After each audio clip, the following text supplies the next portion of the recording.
previously in the chase. As far as I'm concerned, it all starts right here today. You're the best, man. You're the best. This is yours right here.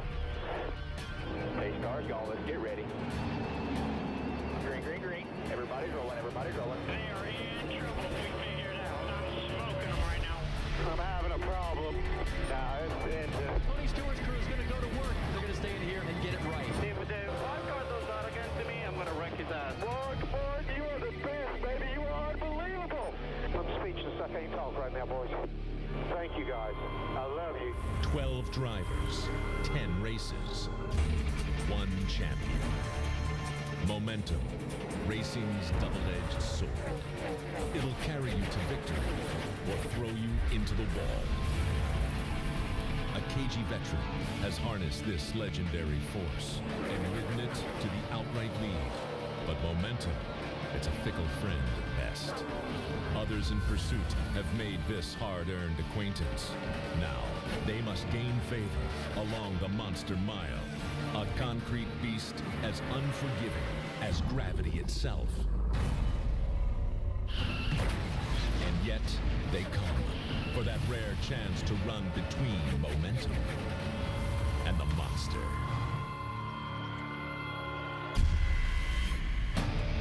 Momentum and the Monster. An interesting pairing. One of NASCAR's most demanding and difficult tracks, challenging drivers in chase race number 2 at a time when their championship hopes are still very high. You never seen, get me tapped in, get me tapped in, 16, 03, 2, 3, 16. Greg Biffle's team feeling it today. Their driver, the defending winner of this race, Biffle, starting this race on the outside of row number 2, looking to boost his hopes in this championship. Like all the drivers, a good day today can set them on a path towards the title, but a bad day at the hands of the Monster could become the defining moment that separates a driver and his team from their dream of hoisting the Sprint Cup at Homestead, Miami in mid-November. To get the second race in the chase for the Sprint Cup started, let's go trackside and get the command to fire them up. Ladies and gentlemen, with today's command from the 56th Stryker Brigade of the Pennsylvania Army National Guard, Sergeant Major John Jones. Drivers, start your engines. Crank them up, gang. Crank them up. All right, bud. Fired up. All right, bud. Wheel lock, your belts tight. You got me on that first one? Test for 2, Steve, you got me? How about this one? Got you good me here. All right, Curtis, he's on the air. How about you? Yeah, I got you, Larry. Okay. That's cool. Somehow I have a feeling the Grand Marshal's used to people responding to his commands like the drivers just did. All right, it's time to go upstairs to the 3 men who spent a lot of time in victory lane here at the Monster Mile. One holding a helmet, one holding a wrench, and one holding a microphone. Dale Jarrett, Andy Petrie, and Dr. Jerry Punch, gentlemen. Thank you very much, Alan, and hello, everyone. Glad to have you with us today here in Dover, Delaware. Folks, last week in round 1 of the chase in New Hampshire, several of these chase drivers came out swinging in terms of their aggressiveness on the racetrack, and they ruffled some feathers. Case in point, Juan Pablo Montoya had a fast car and wasn't afraid to use it. Guys, what impact could that have on how he's treated to the next 9 races by the other competitors? Well, this is going to be his style. I mean, this is the way he races. He was very aggressive in New Hampshire, and he can get away with that with a fast car like he had last week. And I think he's going to have one today. He can get away with that kind of driving. But if he can't drive away from the scene of some of that contact by having a fast car, it can get him in big trouble fast here. Yeah, and I think most drivers will tell you that they're going to race their competitors the way that they race them. So what does that mean? We'll have to watch and see as this chase goes on. But I think also most of them will tell you that when we got into the chase, they expected the business to kind of ramp up a little bit. The competition is a little bit tougher. Guys are going to be a little bit more aggressive, and I think they're pretty much okay with that. If you'd been one of the veterans and he ruffled a little bit, how would you have responded? Just as I said, I raced drivers the way that they raced me. So if you were going to dish that out, you had to be able to take it too. Everyone talks about Talladega maybe being the wild card race here in the chase because of the big one, the multi-car crashes, but there are a lot of drivers drivers now buckled in to these cars who are concerned about what's going to happen today because of this.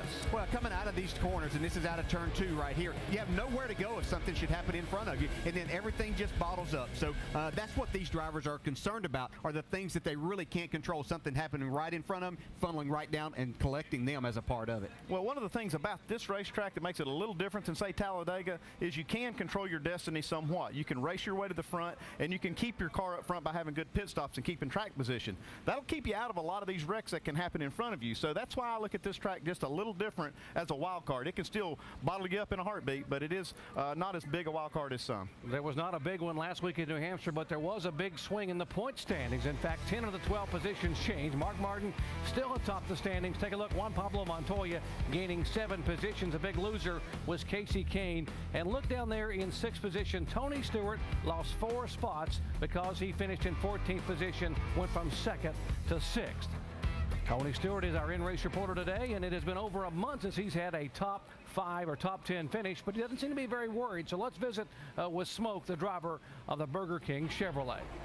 Hey, Tony, Dale Jarrett, the ESPN. You have a copy? Yeah, bud. Hey, Tony, we've kind of documented that most of the U Chase drivers have very good records at this racetrack. And our first question comes from our mailbag. Jim in Portsmouth, New Hampshire is asking, starting in the middle of the pack with 10 chasers in front of you, how do you work your way to the front? You just got to be what I always love to use is cautiously aggressive. You got to know that you got 400 miles here and 400 laps to get there, but you can't screw around too long today. But you got to pick your spots and not take chances doing it. So you got to pick your spots wisely. Hopefully, I'm a smart enough guy to be able to get this Burger King car up front today. Well, I think you are. And Tony, these last few weeks haven't been your team's best performances of the year for different reasons, obviously. How have you addressed these situations as a driver and as an owner?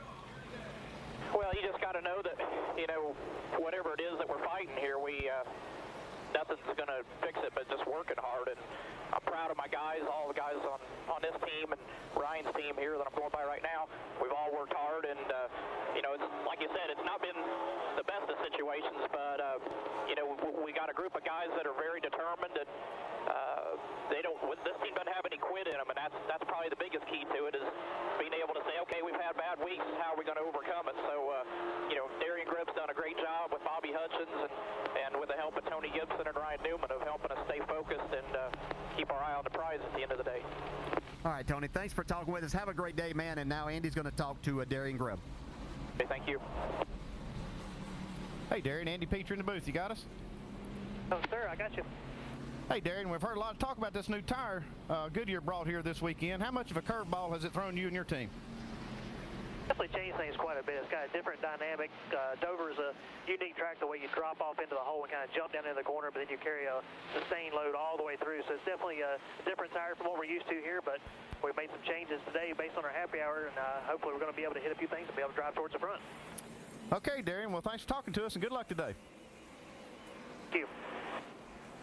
Aside from Tony Stewart, we'll have cameras inside 7 other cars today. Casey Kane trying to bounce back from that 38th place finish last week. Greg Biffle, last year's winner. You heard Alan Bestwick say. Kyle Busch trying to get a 5th win on the season. There's the 4-time champ, Jeff Gordon, a 4-time Dover winner.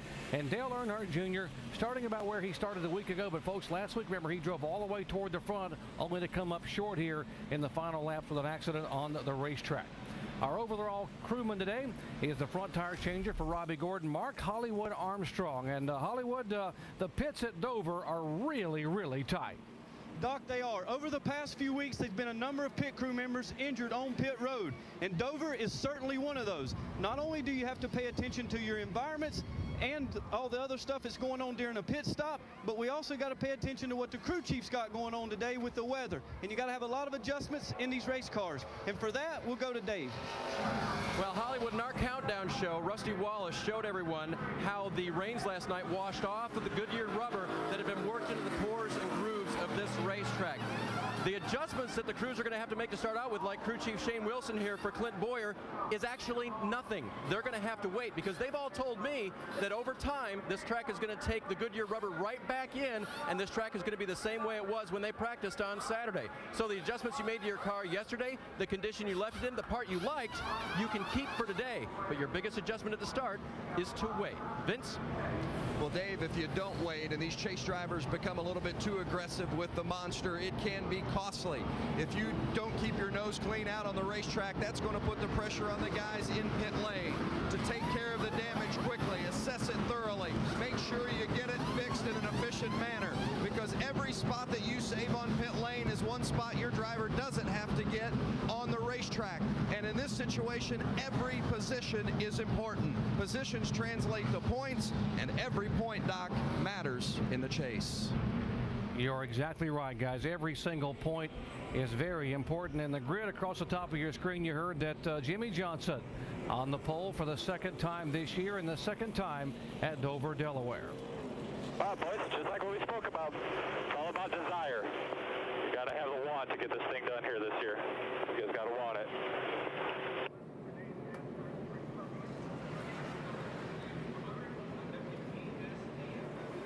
Jimmy Johnson weaving back and forth, making sure those tires are nice and clear. Check out our Coors Light cold hard facts. 7 of the 12 chase drivers have won here at Dover, including Jimmy Johnson, Jeff Gordon, and Mark Martin. All 5 Dover chase races have been won by a chaser. And folks, here's the kicker. The Dover winners here in the fall have never gone on to win the championship in the same year. This broadcast is available in Spanish by activating your SAP button presented by ESPN Deportes. In the spring here, folks, there were a record-tying 25 lead changes among 11 different drivers. There have been 7 different winners over the last 7 races here at Dover. We welcome you to race number 2 in the 2006 chase for the NASCAR Sprint Cup. 43 drivers thinking about victory. 12 of those have visions of a championship. Glad to have you with us. Good crowd on hand as they come out of turn 4 for the green flag here at Dover, Delaware.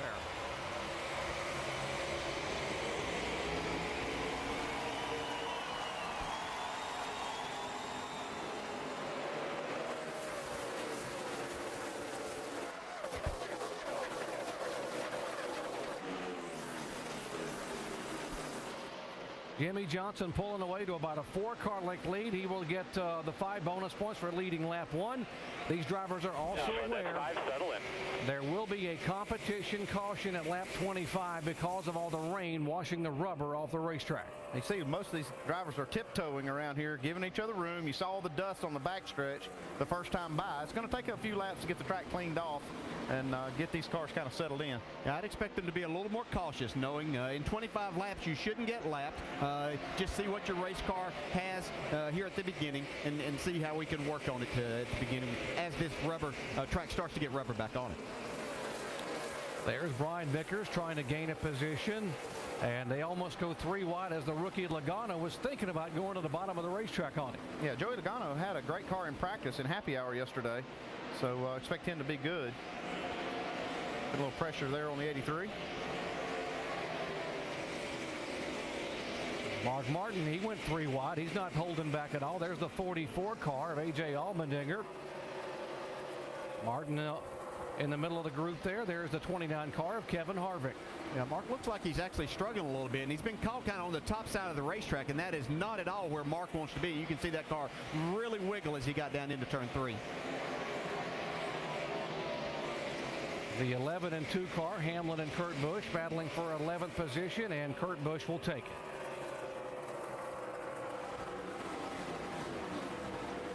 We just joined our coverage and didn't hear NASCAR Countdown. There's a new tire that Goodyear brought. They tested it up here back in August, and the drivers were raving about how good this tire was and how much it gripped the racetrack. But now with no rubber on the track, everything they learned yesterday is going to have to wait a while. Well, we'll have to wait too long because the tire that Goodyear brought here is a tire concept that they learned at Indy to put rubber into the racetrack, and it does that pretty quickly. I think we'll see the track rubber up and get black pretty quick and get back to kind of the way it was yesterday. We heard Dave Burns say that. had in the pre-race there right before we got going. That's what they expect to see here. Yeah, and with all 43 cars out there running and running, then we're going to be able to see that happen quickly. Well, Sam Hornish in the back of the 44, and nice job by A.J. Allmendinger to hold on. A good battle here. These guys 14th, 15th, 16th, and 17th. David Gilliland in that 71 car in 14th position. Yeah, just looking at the lap times early on, the track's got a lot of grip. I mean, these times are not very far off. As a matter of fact, they're pretty quick compared to yesterday's practice times. Tony Stewart going by there in the 14 car. Behind him, the 17 of Matt Kenseth. Up front, Jimmy Johnson is our leader. From the pole, he has led the first 7 laps thus far. Now, back in May, it was Johnson who dominated the day, leading 298 laps on his way to victory lane.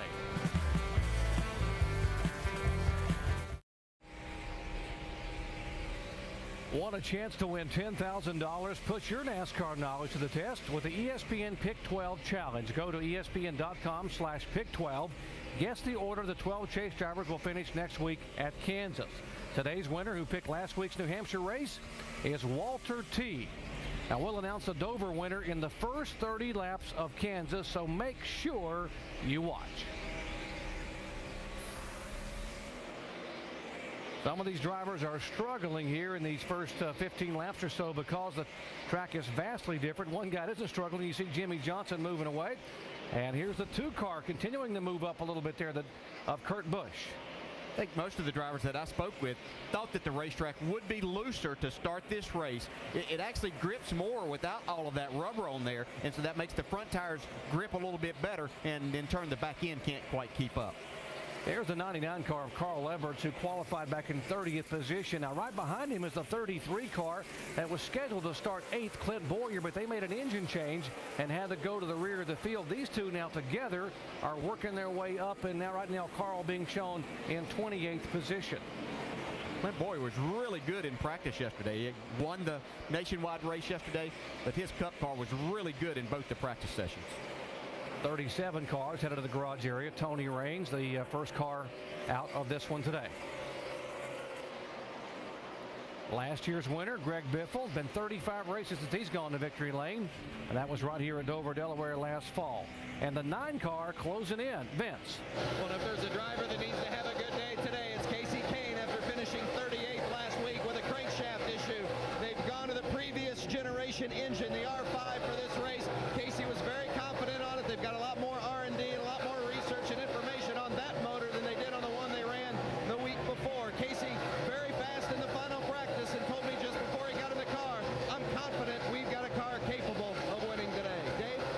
And Vince, if he can get around the 16, he's going to be getting around a guy who's done very well here at Dover recently. Crew Chief Greg Irwin told me this morning that they counted on that, and as Casey Kane goes underneath, Biffle will lose a position, but Biffle's done so well here, they came with a very different race car, but counted on their pass. They had to work with new tires, but they feel that they're just as strong as they've been in past races here with Biffle's win. They certainly had this race circled on their calendar for a number of weeks there. Right side of your screen, battle for 4th. Now Casey Kane has taken it away left side. This 2 car of Kurt Busch is on the move. He's on a steady march to the front. See his car working extremely well. Shannon? Kurt Busch saying the car is just a little bit loose right now out there. Now, they did not make any changes to that car this morning. Pat Tyson told me they were a little bit snug at the end of happy hour and thought they would go on into the race like that, but right now a little bit loose. The biggest thing that they dealt with all weekend long was just a little bit of speed and staying consistent. They were really good, as you see Mark Martin go underneath A.J. Allmendinger there. They were really good at the end of the run, but they wanted more consistency throughout the run. So that was the number one thing that the 2 car worked on. And guys, he is flying right now. Thank you, Shannon. You see Mark Martin left side of your screen. You made the comment a moment ago that he had made the pass to move back into 16th position after dropping 4 spots. He is about a half a lap behind the leader, Jimmy Johnson. Yeah, one thing I'm seeing right here, the racetrack is getting a lot darker, a lot blacker, and as it's doing that, Mark Martin's car is getting better and better. We saw him lose a lot of spots when the track was very white and dirty. Now he's starting to go back the other way, which means he's got his car set for the long run here. Indeed, yeah. You can see right there, it's exactly a half a lap between this guy, Jimmy Johnson, and the points leader, his teammate, Mark Martin. Johnson has led all 22 laps thus far. We'll have a competition caution when we come back. Lap 25, the competition caution flag waving here. The NASCAR Sprint Cup Series presented by Burger King at Dover International Speedway. The rains most of the night washing the rubber off, so NASCAR opting for safety to be able to bring the caution flag out here on lap 25 and allow these guys to come on pit road and take a look at their tires. Yeah, they might just get right sides a lot of cars, especially like Tony Stewart back in 25th. 29th is Carl Edwards. Some of those guys might take this opportunity to steal a little track position. Still have 38 cars on the lead lap. John Andretti, Nemechek, Bliss, and McDowell showing a lap down. Tony Raines in the garage area of the 43 that have started. Typically, how long does it take a concrete track like this to get back to where it was when they were so comfortable with it yesterday at happy hour? Well, typically it takes a long time. I mean, the tires that they've been running here up until this race, it would take quite a few laps. But this tire lays rubber down nice and early and quick. I mean, you see the track already getting black. Here come the leaders down pit road. Coming to you, Vince. Well, the decision here in the discussion between the crew chief and the driver, 2 tires or 4. They've settled on 2 as the 9 Budweiser pulls in. They fell a lap down early in this race in the spring and had to race their way back to a strong finish. They believe they've got another strong car today. Jamie. And Ryan Newman moved his way up to second. They're going to take right sides only. Air pressure adjustment dropped the track bar. He said he's a little free on exit. Shannon. Juan Pablo Montoya says that the car is loose in and tight off. They've built a ton of adjustability into this car. It's a track bar adjustment for the 42. Dave. Runaway leader so far. Jimmy Johnson doesn't want any adjustments to his car. He says it's much more stable today. Cars going by him that took just 2. He will choose to take 4. There you see the 2 tires and Jimmy Johnson getting 4. Look what it does for positions on the racetrack in terms of losing positions. Well, McMurray, the big winner out of that round, gains 12 spots. Mark Martin, by the way, took 4 tires as well. Some of the guys started that were outside the top 10 opting for 4 fresh Goodyears. Back after this message and a word from our ABC stations. Here are the current standings for the AT&T Fastest Pit Crew of the Year. Points are accumulated by the team who wins the race by fan votes and by an ESPN pick. You see there Dale Earnhardt Jr., Jeff Gordon, Tony Stewart, and Matt Kenseth. You can make your pick for the AT&T Fastest Pit Crew of the Year by texting the car number for the pit crew you think is the fastest and most valuable in each race to 2258. Standard messaging rates will apply. And we talk about fast pit crews. Let's go over the wall with Mark Hollywood Armstrong. Okay, we talked about the adjustability, and here goes some adjustability. We're going to pull a packer out of both fronts.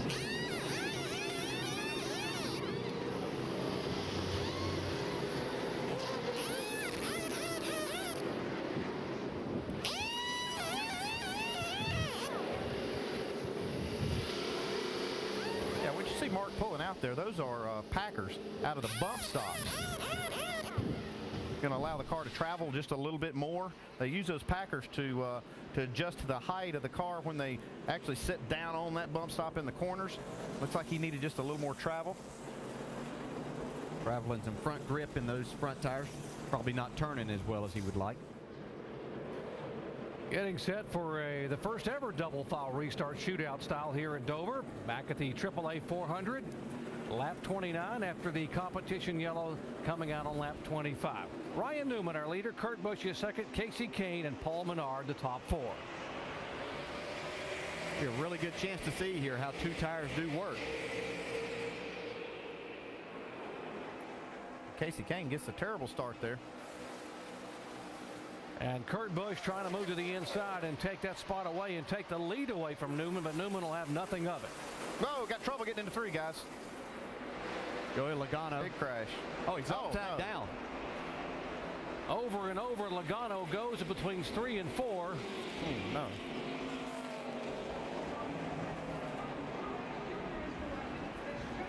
The car will come back to rest on all 4 tires. Heavy crash here on lap 32. See Robbie Gordon, Martin Truex, Reed Sorensen involved in this. I looked up, saw the 20 car on the apron getting into the corner. See the crew here, they're trying to see the replay. Now the window net is down. The drivers are told in the drivers meeting that if you are awake and alert, put that window net down so we know, the safety crews will know. There's the window net down on Robbie Gordon's car.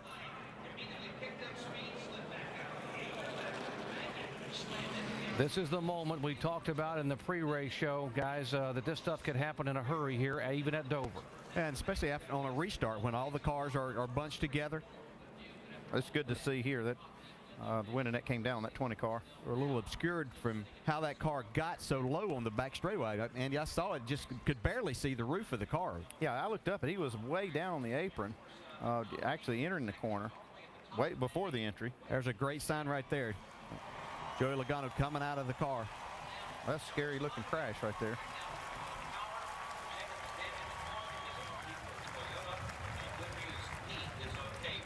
Young man had so much success at this racetrack, really got his name out there when he won a Camping World East race here for NASCAR, won a championship here, made his first nationwide start earlier in the year, becoming the youngest winner in NASCAR Sprint Cup history. There's Robbie Gordon out of his car. We'll get a wrecker to take it back to the garage area. The cars have been stopped on the back straightaway because of the amount of debris. They didn't want them running through this. See heavy damage on Martin Truex's car. Let's show you how this all unfolded here on the restart, going down the back straightaway.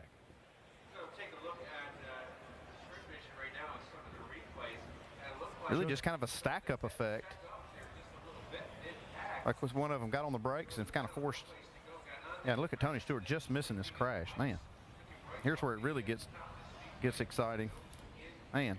We talked about that there's nowhere to go as you come off of these corners, and when something like this happens, you make a commitment, and you've got one opportunity really to miss this wreck.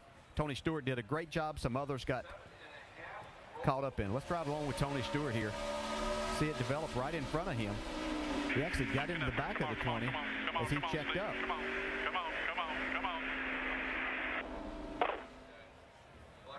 And you know it's going to be bad right here when he comes up in front of traffic. Reed Sorensen makes the impact. Scott Speed got a piece of it also. The car's actually going backwards when it starts to lift up and go over and begin to tumble. Yeah, it's just being pushed, and as he kind of dug in a little bit and it was continued to get pushed there, that's what got it up and rolling. And you hear what you would talk about how high the banks are here, and you see he's just tumbling down that bank. There's so much height difference right there from the top of the bank down to the apron. 3 stories the difference between the top and the bottom. 24-degree banks.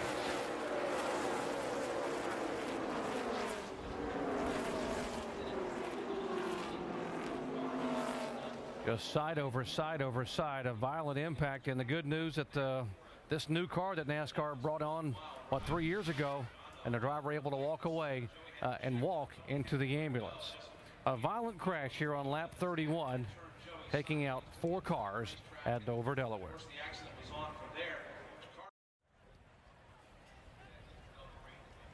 The Monster Mile can be very cruel, and it has certainly already bitten 4 drivers here as they were working lap 32. We are under a red flag, and there is one of the heavily damaged cars of Joey Logano. Let's show you what happened. They were working lap 32, coming up the backstretch. Now, middle of the back straightaway. Look at Tony Stewart right behind the 20 car. Yeah, you can see Bobby Labonte pulled down to get to the inside. Joe Logano had to check up a little bit. Tony Stewart got into the back of him with his wheels turned left, moving down the track. That sent him down on the apron and then back up in front of the rest of these cars. This is an accident that is, you heard it said before, racing accidents. That's exactly what this is. There's nowhere to place blame. Everybody's just going kind of for the same spot. And when things check up and happen very quickly, you have to understand they're going 170 miles an hour right here. And you can see right there just how quick that happened. Come on, Steve. Come on. Now watch Bobby Labonte move down right in front of the 20. Yeah, you can see Logano got it just into the back of the 96 there just for a split second, but he had to check up not to hit the 96 any harder, and when he did, Tony wasn't able to check up quite as quickly. Let's listen to Bobby Labonte's radio. Went low to protect the inside, as you said it was clear, so I went down a little bit, and he hit me. Boom, and then next thing I know, he spun out. Yeah, you still were clear, and he hit you after that. After he got hit. That pretty well explains it. I mean, Bobby really didn't do anything wrong. He just trying to, like I said, protect his position, getting in the corner so they didn't get freight trained and a line of cars go by him on the inside. There is Tom Logano, the father of Joey, and he obviously running down to check on his son at the care center. And the good news is that Joey Logano did get out of this car and walk on his own to the ambulance to be taken into the care center. Now, let's talk about safety for a moment, and we'll show you why these drivers were able to walk away as we go down to our Craftsman Tech Garage and Tim Brewer. Thanks, Jerry. You know, the cars are a lot safer, but the equipment inside the cars, take, for instance, the Hans device. It's actually the head and neck support system. It keeps the head from coming forward. But still yet, inside the car, the guys work very hard to make sure that when a driver's in place, the helmet's sitting in between these two support systems on the side. What that does, it keeps the head from flopping around. And as long as you stay in the environment of this seat, your chances of walking away are very good. Tim, it's a great explanation. And DJ, when they first came out with this, drivers were complaining that it took away their visibility and took away their ability to turn their helmet. But now you're able to see that the safety does play a major role. Yeah, it really does. And it's amazing how far this has come. You see Jeff Gordon, Hendrick Motorsports requires all of their drivers to run this seat, and it is great innovation. All of this safety stuff inside the cars has been fantastic. So that's why these guys can do this, and I think Jamie's with one of the drivers that was involved in this accident. Well, Robbie Gordon has been released. He says he's just fine, but Robbie, you were just right there, wrong place at the right time. What did you see? Well, all I remember seeing was, how do I say it, Tony, I saw the 20 car down on the bottom, and he just shot across the track. Looks like he must have got pushed to the bottom or something happened going into 3. And I went to the high side trying to slow down. And unfortunately, we got caught up in it. But you know, for our car, for the Camping World car, it wasn't nothing but a radiator. But it's, you know, normal practice. Go to the emergency, go to the care center and check it out. I'm glad that the Joey's good. I mean, I remember being stopped there and looking at that thing, flipping and flipping and flipping and flipping, and I was excited to see him climb out of that thing. I'm glad you're okay as well, and we'll catch up with Joey Logano as soon as he's released, Doc. Drivers are all okay. That's the good news, but it is a very violent sport. Almost 180 miles an hour as they enter turn 3 over there. And look at Logano's car, side over side over side. And what was a Toyota Camry is now a large heap of junk being taken to the garage area.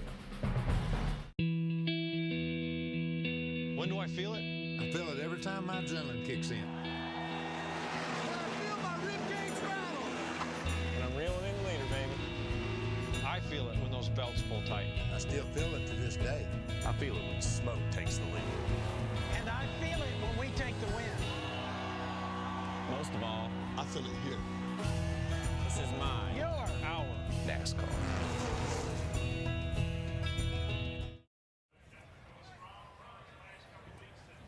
The NASCAR Sprint Cup Series presented by Burger King under a red flag here on lap 32.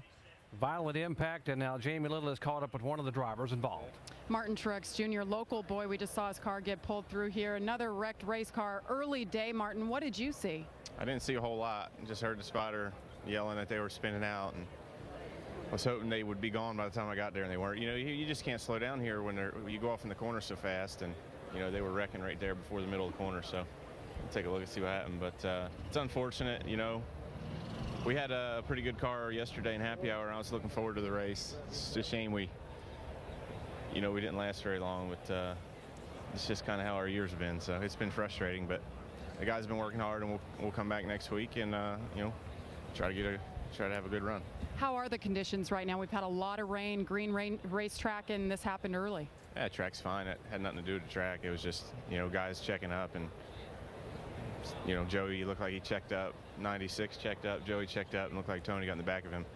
Just one of those things here, when you're back in the pack, it happens on restarts. So track's good to go. I mean, it rubbered up 3 or 4 laps, and actually had some when we first started even, which I was surprised. So track's great. It's going to be a good race. Just unfortunate we're not involved in it.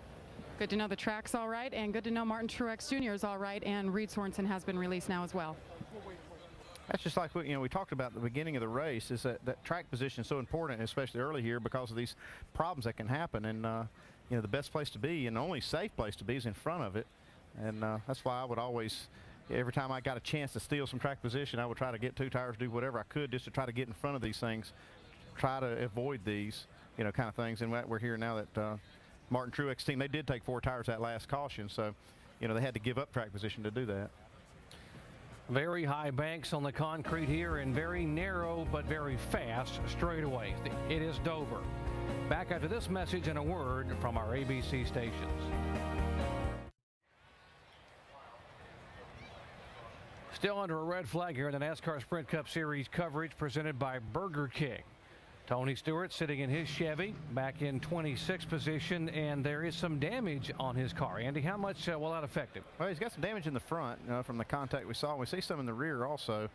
They need to clean that up on that right rear corner right there. But, I mean, it's nothing that's going to keep him from having a good day if they can get some of this stuff fixed, but they're going to have to work on it a little bit. Let's listen to his radio. I hit him square, but, man, I couldn't do nothing, bud. It's fine. I mean, they nothing you could do there when they check up like that. Bobby come down on him there. That's all he could do. Yeah, he didn't have even a chance to check up there. No, there's just nothing you can do. Again, these cars are traveling over 170 miles an hour. You heard Martin Truex talk about how fast you're going down into the corner, and that's just one of those things that's going to happen sometimes. You can see Tony got hit in the rear too. That might have propelled him into Joey. Let's hear from Reed Sorensen. Jamie. Well, he had the best view of this thing. We're going to watch the replay again. Reed, of course, you could take a look now and tell us what you saw and what you were thinking and how you think this car was flipping in front of you. Well, by the time I got to Joey, I think pretty much everything was out of our hands at that point. The one was pushing me into the 20 there kind of, and I was trying to slow down as much as I could, but it looks like the 96 got checked up somehow, and then the 20 checked up, and I saw the 14 get into the 20. And, he was on the brakes pretty hard, and I tried to go the outside of him and try to get around the wreck there, and the 20 came right back up the track in front of us. So it's a pretty wild wreck. It's something you don't really plan for. Or you can't miss those kind of wrecks. It just kind of happened right in front of us, and Joey's okay. I talked to him, and just glad he's all right. I think he's a little shaken up by it, but, it's one of those deals. It's a fast racetrack, and as close as we're running out here, as soon as one person checks up, it's kind of a chain reaction, and cause a little pile up there, but I don't know, just bad luck. Are you okay? Yeah, I'm great. It's I didn't hit very hard or anything. It just, when I went up the track to try to miss the wreck, and I couldn't even see Joey until he got right in front of us, and next thing I know, I'm underneath his car and I see him flipping. So I didn't hit very hard at all. Just kind of tore the nose of the car when we got stuck underneath him there. But just happy to be here. The Valvoline guys did great today, and I don't know if we're going to get back out there or not. It looks like the car got tore up pretty bad on the front end, but we'll try to get back out there and get some points.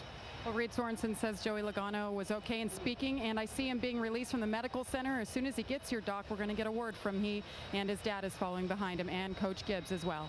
Thank you, Jamie. That is good news. A frightening crash here. 4 cars involved. The good news is that all 4 drivers appear to be okay. Back in a moment. Welcome back to Dover International Raceway. Joey Logano caught up in that vicious wreck, has been released. Joey, first of all, are you okay? Yeah, I'm fine. Just really scared the heck out of me. That's pretty much what the biggest thing was. I was fine the whole time. It's just not 100% sure what happened. Spotter was clearing me low. I got down there, and then they checked up getting into the corner, and looked like I got tagged from behind. I'm not really sure. I haven't seen a replay yet. I'm not sure I want to see a replay, but seemed like it started rolling, and I was in there like, damn, please make this thing stop. And it wouldn't, and it just kept going and going. But I was fine. It goes to show how safe these cars are. They're really, I mean, I was fine. I think we had a pretty good Home Depot Toyota. We took off good. We lost a few spots after the first pit stop, but yeah, it was early in the race for that. And it just startled me. I'm fine. That's the big part. Joey, you've done a lot of racing in your young 19 years. How did that compare to anything you've been through? That was the wildest ride I've ever been on. You can't go on a roller coaster any worse than that. Is your body feeling okay as of now? Yeah, I'm just still shaking, that's all, but I'm fine. I'm not even sore, which is really surprising after all that. And I'm just happy it landed on its wheels. When I was on my side, that's when I was getting worried for a minute, but it came back down. Thank God. The good Lord was with me on that one. Joey, we're glad you're okay, and he's still got that adrenaline pumping right now, Doc, but glad to see he was able to walk away from that one. Wow, that is amazing, Jamie. That car rolled 7 times, side over side, 7 1/4 times, and he is able to walk away and come back and talk to you. How safe are these cars here in the NASCAR Sprint Cup Series? Under a red flag, lap 32 of 400, Ryan Newman being shown as our leader.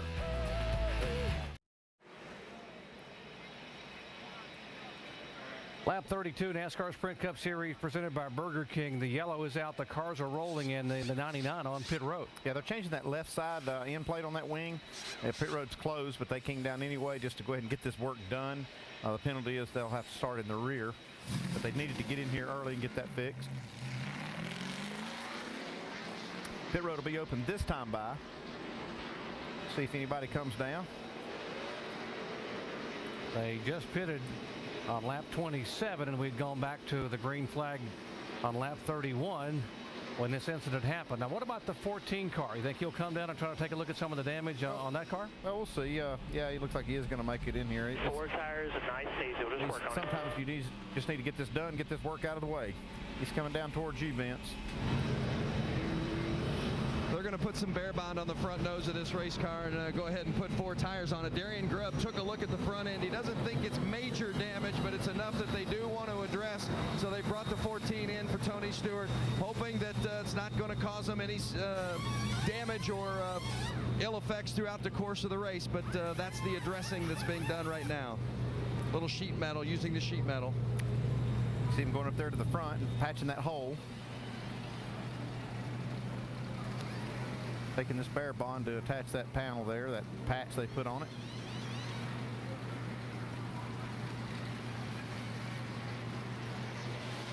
We are at Dover International Speedway, and a violent impact produced a red flag at over 23 minutes. Now, we had just gone back to a restart on lap 31 when coming down the back straightaway, there was a chain reaction crash involving 4 cars.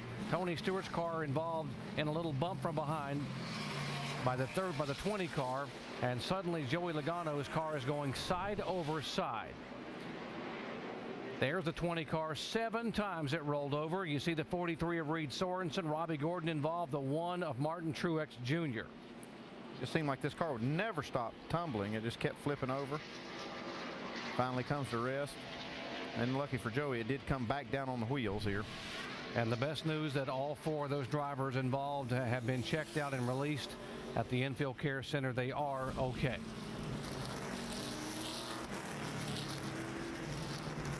We talked about how things happen in a hurry here at the Monster Mile in Dover, Delaware, and we talked at the top of our show. Everyone said Talladega is a wild card race because things can happen so quickly there, but there were a number of drivers in the garage area who were very worried about this place.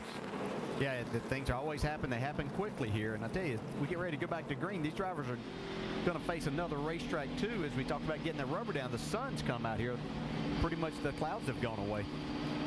Let's talk to our in-race reporter, Tony Stewart, and check on his car. Hey, Tony, Dale Jarrett, you have a copy? Yeah, man. Any damage that you know about that's going to affect your race car here for the rest of this race? They had to put a plate on the front to cover up a hole there where I drove through Joey there. I wish I'd have saw that coming, because I don't know how to say sorry enough to Joey, because I don't know what happened. I mean, he just had to check up, and I didn't see it coming or anticipate it coming, and I drove flat through him. But Darren and these guys in the Spurt King team did a good job getting the plate back on the front to cover the hole up and getting a couple screws in, and plus getting the bear bond on the outside of it. So it should hold it, plenty secure. And it's better just to take the time to fix it now early in the race than having to try to fix it later. All right, buddy. Good luck. Thank you. You heard him talking about Joey Logano. Joey became somewhat of a protege because Joey was going to take over the ride that Tony had driven for 10 years and vacated to go form his own team. And that 20 car that Tony made so famous and won 2 championships with. So they became friends, and Tony was really helping the young man. So the last thing he'd want to ever do was have contact with anyone, but much less someone like Joey Logano. Yeah, we can tell from what we saw there's nothing Tony could do there. That was just a chain reaction thing, and nothing he could have done to avoid it. Carl Edwards had come on pit road too soon before pits was open to get that end plate fixed, so he'll start at the back of the field. Meanwhile, up front, it is a double foul restart. Ryan Newman, the leader, Kurt Busch, Paul Menard, Greg Biffle. That's a top 4. Jamie McMurray having a good run thus far. Casey Kane, who was the quickest car in happy hour in final practice. He has come toward the front very quickly. Watch for that 9 car to make a move. Here they come for the green flag.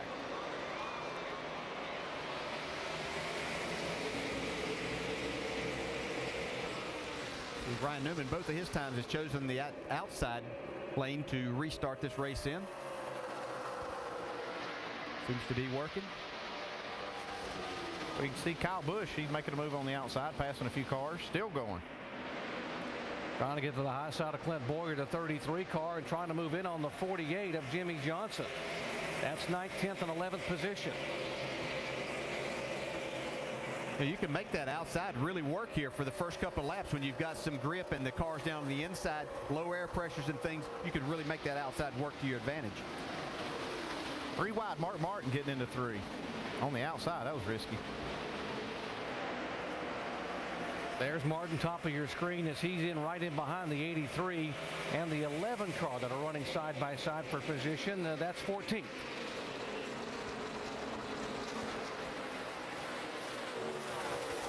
All of these drivers talked a lot about the double file restarts here, how it might affect them. And yeah, we've always had double file restarts after you had lap traffic, but here you've got cars that are fast race cars that you're having to deal with for a number of laps. So they were really concerned about how this may play out here.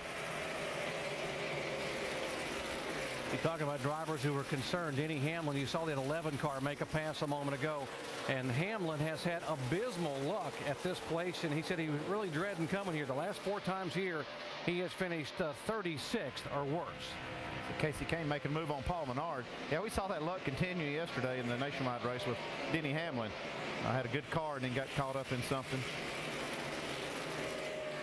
And there is Juan Pablo Montoya moving into your picture and also moving in to the 5th position. Paul Menard's done a nice job. He stayed in the top 10 during that 25-lap run and then got 2 tires on that.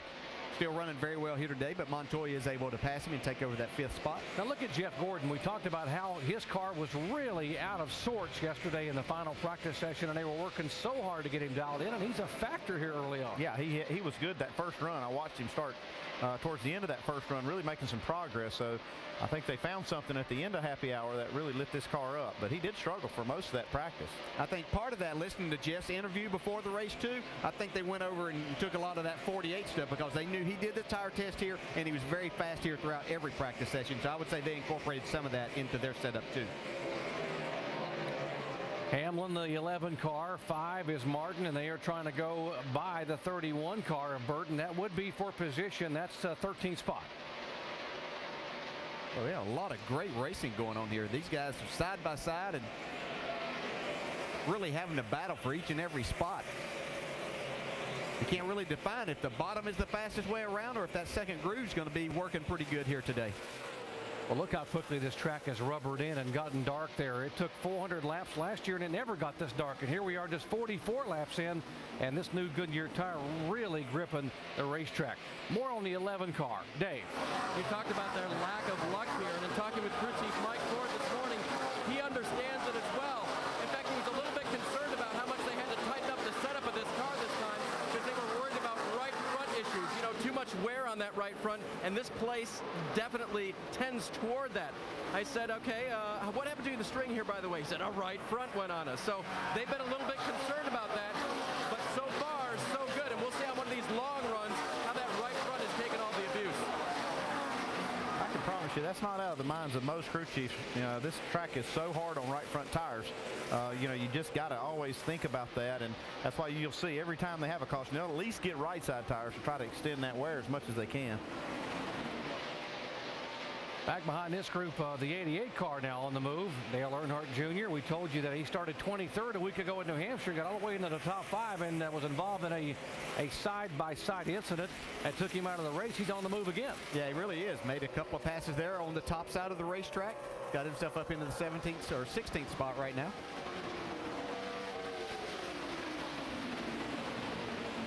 He told me on Friday that car last week was the best car he had had all year. He's giving up a spot to AJ and Almendinger there, who's having a good run. AJ was really good in practice here yesterday, but Junior said that was the best car he's had all year. He hated that it ended up the way that it did.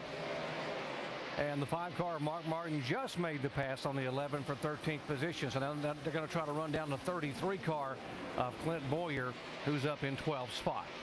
Well, those first few laps of the race, that 5 car was just about out of control, but now that the track's rubbered in, he looks really good. Ryan Newman, our leader here, at Dover International Speedway. He has now led the last 20 consecutive laps. Back after this message and a word from our ABC station.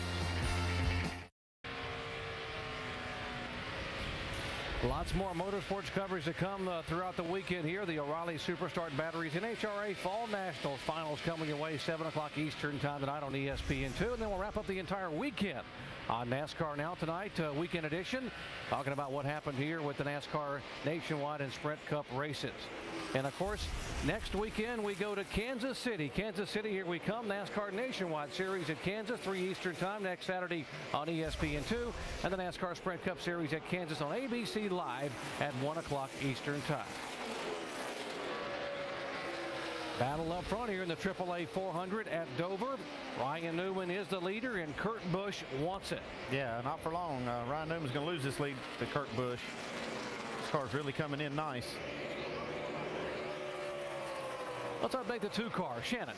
Well, it wasn't an ideal starting position for this number 2 car today. They started 16th, but you saw early on they were on the move. Very happy with the handling of the car, just a little bit loose.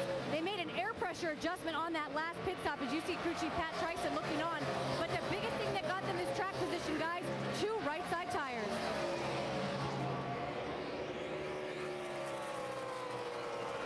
Kurt Busch made his very first career start in a NASCAR Sprint Cup car here back in 2000. Now here's the younger brother, Kyle Busch, in the 18 car, and he's been moving up steadily, now being shown in the 7th position.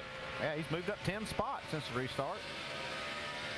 See, Stewart's also moved up 10 spots from the back. And Carl Edwards had to start in the very rear there. We've been watching Kyle Busch quite a bit here. He's really been in the middle of the racetrack where a lot of these guys are down more towards the bottom. He's really utilizing the middle portion of this track and making good time.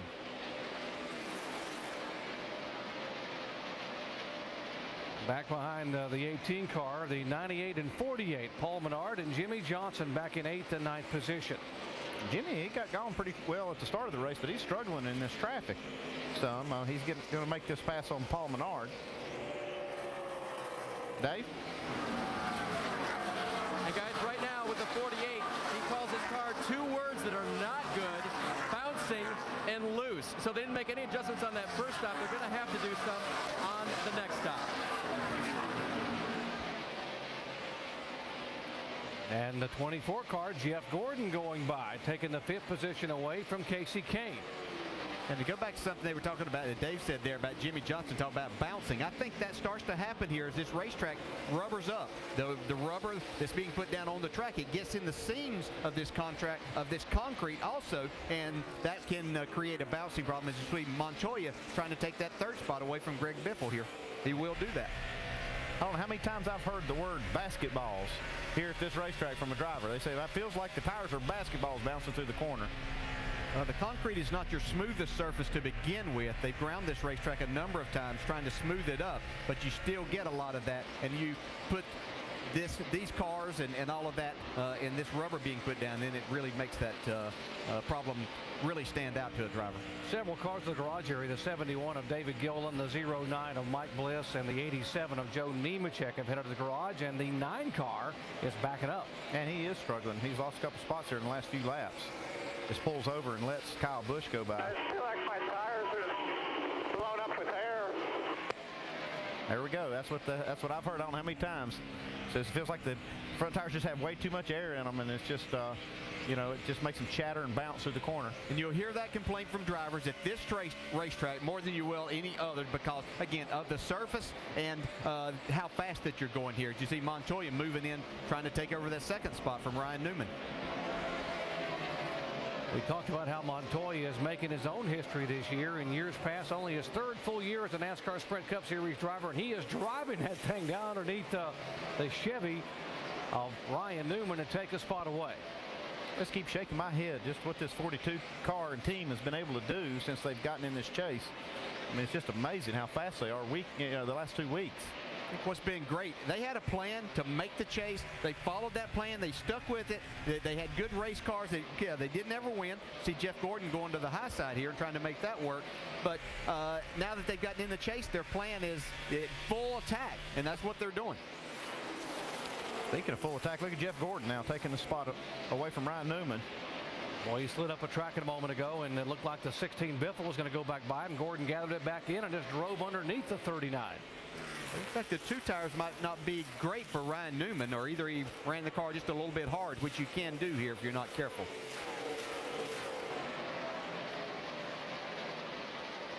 This is race number 2 in the chase for the NASCAR Sprint Cup, and here are the points as of right now. Mark Martin, you see, with a 5-point advantage over Kurt Busch. There's Montoya, Johnson, Hamlin, and Newman. See, Casey Kane would have moved up a spot. You see Jeff Gordon already up a couple of spots after dropping back last weekend with the disappointments at New Hampshire. 68 laps in the books. You're watching ESPN on ABC.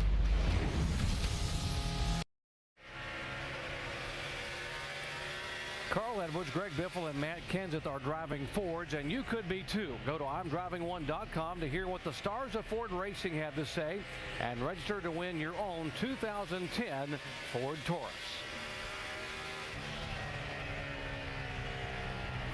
Greg Biffle, last year's winner in the 16 car, running in 4th position. His best finish of the year thus far in 2009 came right here back in May when he finished 3rd. He's kind of made this his own personal playground over the last few years. Having another good run today. Up front is the 2 car of Kurt Busch. And he is on 2 tires. They made a 2-tire stop. Let's take you up to speed with the leaders, starting with Kurt Busch and Shannon Spade. What a great run it's been for this 2 car so far today. He finished 5th earlier this season, and he said he felt that he had the car that could have won that race, and they pretty much picked up right where they left off. That 2-tire change really helped this car. It started off loose. Now it's a little bit on the snub side, and Kurt Busch says he likes the way it feels. But hunting him down right behind him is the 42 car of Juan Pablo Montoya. His crew is telling him he is one of the fastest cars on the racetrack. This is a brand new race car that the 42 has brought here today. They actually brought it to the tire test earlier this season. They ran about 230 laps in that test and were able to try some different setups, including the one they unloaded with this weekend. Dave? Jamie, DJ made a reference to sharing setups, and we played that piece in our countdown where the Hendrick teams work together. Steve Letarte, Jeff Gordon's crew chief, told me that we all changed a lot as a company overnight. The funny thing was that all weekend it seems like we've been changed a lot and only changed our speed faster or slower. The balances have stayed the same, and that's a good thing. Right now for Jeff, his car just a little bit tight on throttle as he continues on.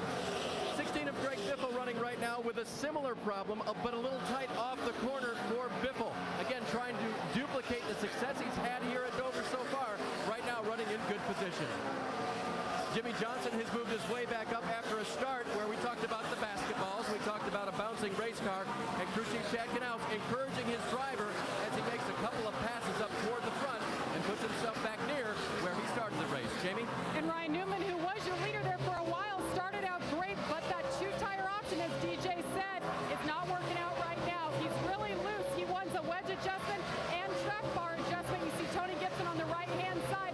This is one of the best tracks for Ryan Newman. It is his best in the chase, so they're looking to make this car better, guys. And the car on the move, though, is right behind him, has been the 18 car of Kyle Busch, right behind Ryan Newman. There's Kyle back in the 7th position, and he is moving very quickly toward that top 5. We see the 00 now pitting under green, out of fuel. I cannot believe that they made that mistake of not putting fuel in this car the last time. The rule is that you can't put fuel in before that competition caution. In other words, if it comes out at 10 or 12, you can't come in and put fuel in. But that's what that competition caution was for, was to be able to put fuel and tires on. Shannon? Yeah, they little miscommunication there. They do not have enough fuel. This was a scheduled pit stop, but perfect timing also for David Rudiman because he thinks he may have a left front tire going down. So they're going to put 4 tires on this 00. They're going to take a look at that tire and see if there are any issues. We will also follow up to see if there are any problems on that 00. So he will lose 1 lap and possibly 2 before he can get up to speed as the leader comes off of turn 4. Well, we finally got a couple of cans of Sunoco fuel in there. Now he can get back to racing. The 36 car, Michael McDowell, and the 66 of Dave Blaney have both gone to the garage area. 82 laps complete. Kurt Busch, our leader.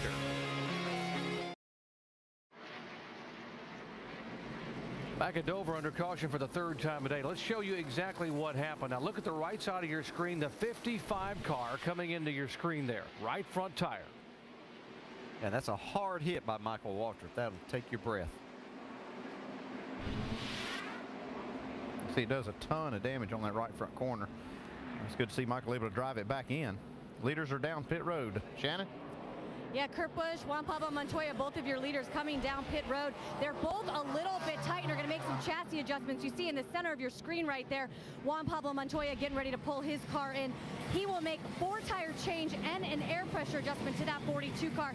Guys, these guys have been stout since the beginning of the race and just looking to fine-tune that car to get it going for the next part of this race. Dave? Jeff Gordon's car pretty good. The times look good to his crew chief, so they're not going to make any adjustments right now. 4 tires and Sunoco fuel for Gordon. Watch a race off. Kurt Busch coming down. Jimmy Johnson still moving out, and the race off. Biffle will gain 3 positions. You see Kyle Busch up 4.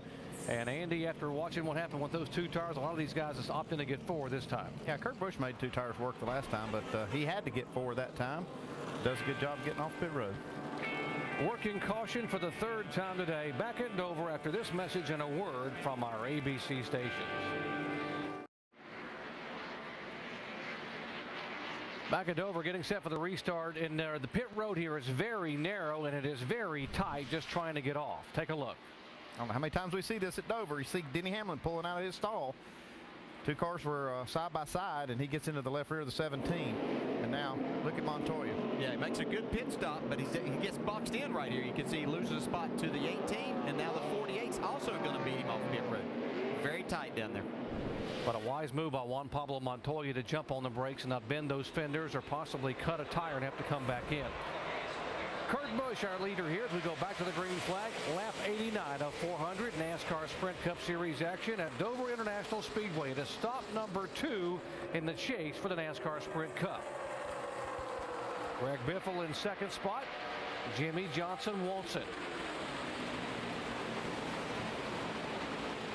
There's Kyle Busch behind Jimmy Johnson in the 18 car. Kyle gained 3 positions on pit road. Great pit work, and now is trying to get up and lead a lap today. Heck, he'd like to lead them all. Yeah, he would like to lead them all. See, Biffle able to clear Jimmy Johnson off of turn 2. Got a nice run off the bottom. See that 18 working the middle of the racetrack, actually working up higher this time. See him lose the front end just a little bit right there. That might cost him. See if Gordon can take that spot.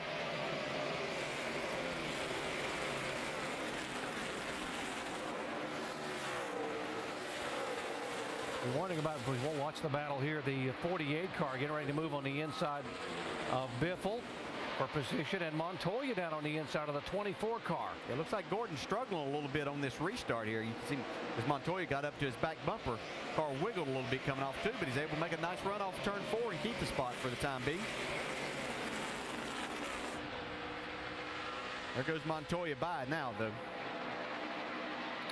That is for the 5th position. Montoya 5th, Gordon 6th. There's Ryan Newman 7th, and Mark Martin is in 8th position. Yeah, he's been steadily moving up. He lost some spots early in the race, and now you see moving under Ryan Newman, who's got a loose race car.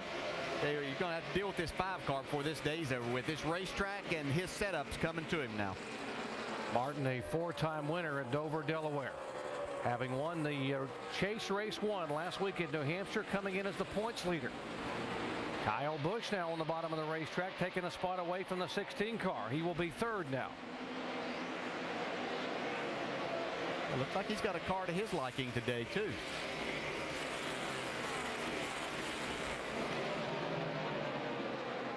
Montoya. Man, it's guy's just got a good race car. He lost those couple spots in the pits. Obviously didn't let that affect him. Getting it back on the racetrack. You would never believe the fact that Juan Pablo Montoya has never even had a lead lap finish at this racetrack, but he came here, as you heard Shannon say, back in August and ran over 200 laps as the tire test. What a difference that has made for this team. Here 14th, 15th, and 16th, the 83 car of Vickers, a 17 of Kenseth. 98 is there, Paul Menard. Paul Menard having a good, solid day here. Yeah, and it's good to see Matt Kenseth in the 17 having a good day. That's struggled the last couple of weeks, but he's back on track here. We saw him in practice yesterday lay down some really good laps in some longer runs of anyone that was on the racetrack. The 83 had really been fast in coming on at the end of that last run before we had that caution flag for Michael Walters' blown tire. See if he can get it going back forward. We saw the 11 car have some contact on pit road, lost some positions trying to come off of pit road a moment ago. Let's update him, Dave. And the crew's getting a good look at that right front right now. They don't believe the damage to be really hurting Denny too much. They had Kevin Harvick, who you can see there right behind him, pull up next to him just to give an idea of, actually right in front of him there, just to give an idea of whether the damage was severe or minor. And when Harvick reported to him that it was minor, they decided to stay out, and they'll take a look at it if they need to do anything on the next caution. A little teamwork on the racetrack, having someone look at your race car for you. Jeff Gordon now easing in slowly but surely on Greg Biffle. That would be for the 5th spot. As we watch this battle, just to let you know, David Rudeman was able to take the wave around before that last restart. He is now just one lap back after he had to make that pit stop for fuel under the green flag. And he would be the first car a lap down, by the way, and eligible to get the free pass or lucky dog if the caution were to come out here very soon.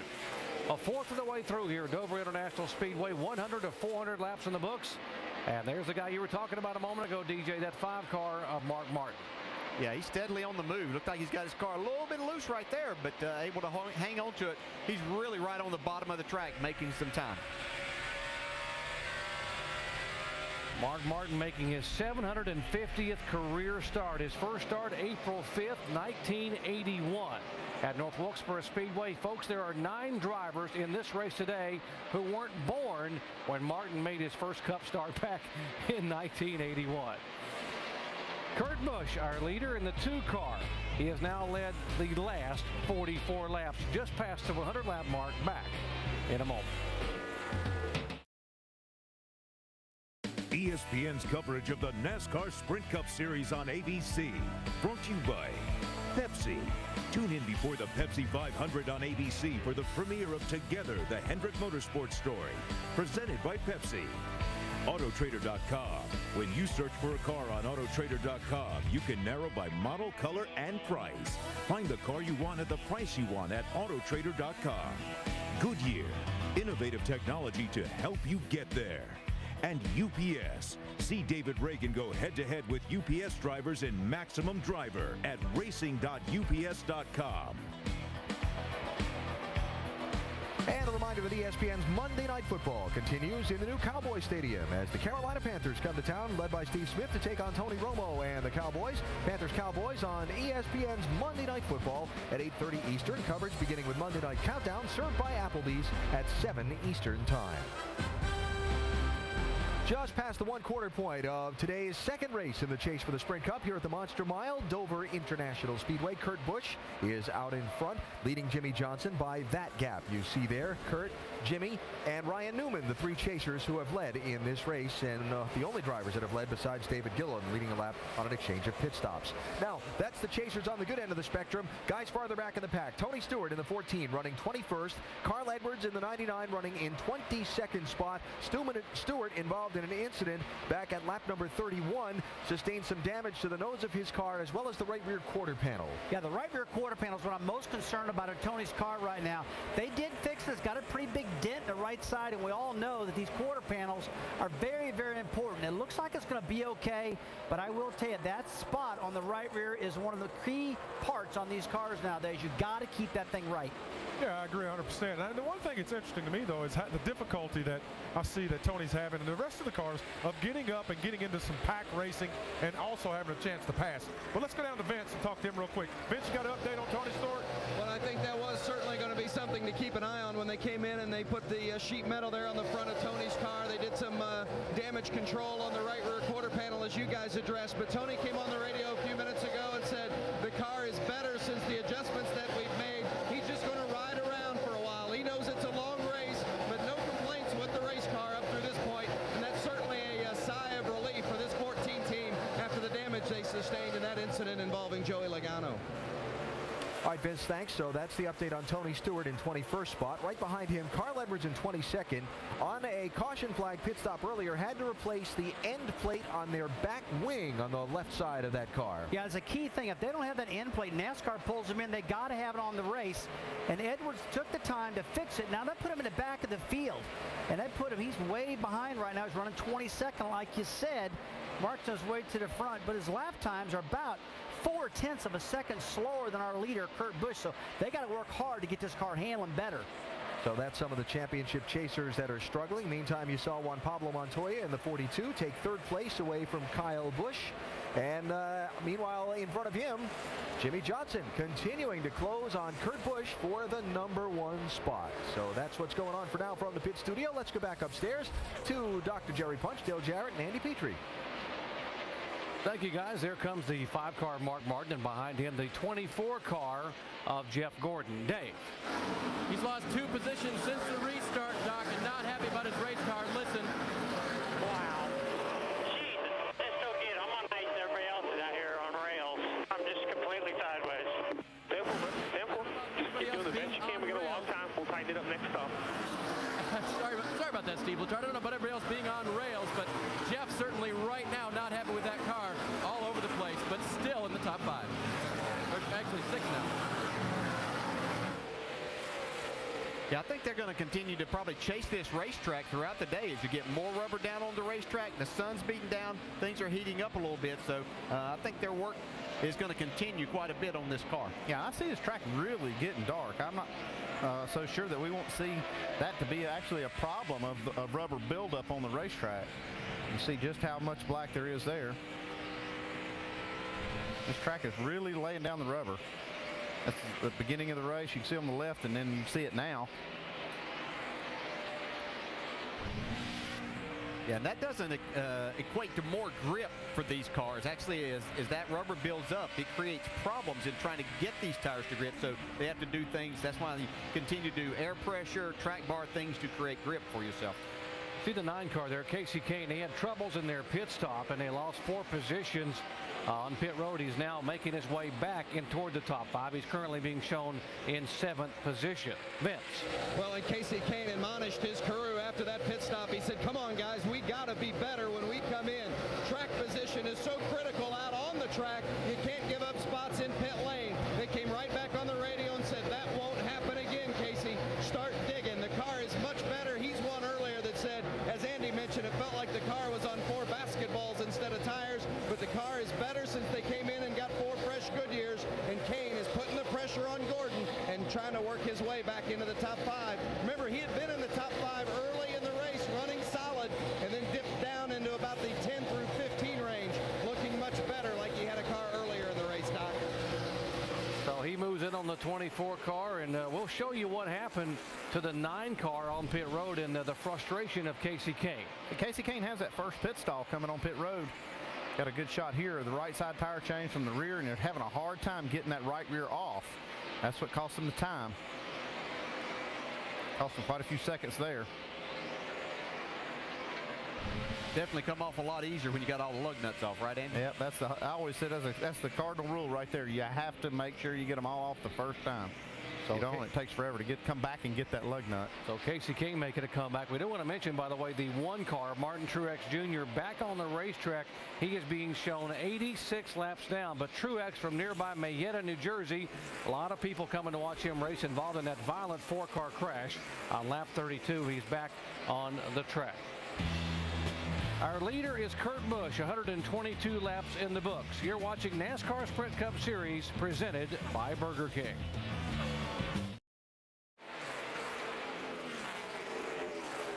Now Sprint brings you an inside look at the chase for the NASCAR Sprint Cup on the Now Network. Our current top 3 in points, well, our points leader is the 5-car.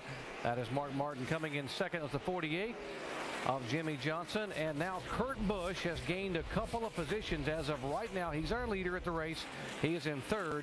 You see he's 25 points back. And the top speed of the day is 172 miles an hour. That was recorded by Ryan Newman entering the corner.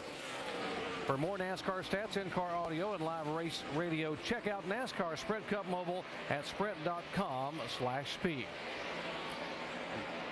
That 9 car is on the move. He's now been able to go by the struggling 24 of Jeff Gordon to take the 6th spot away.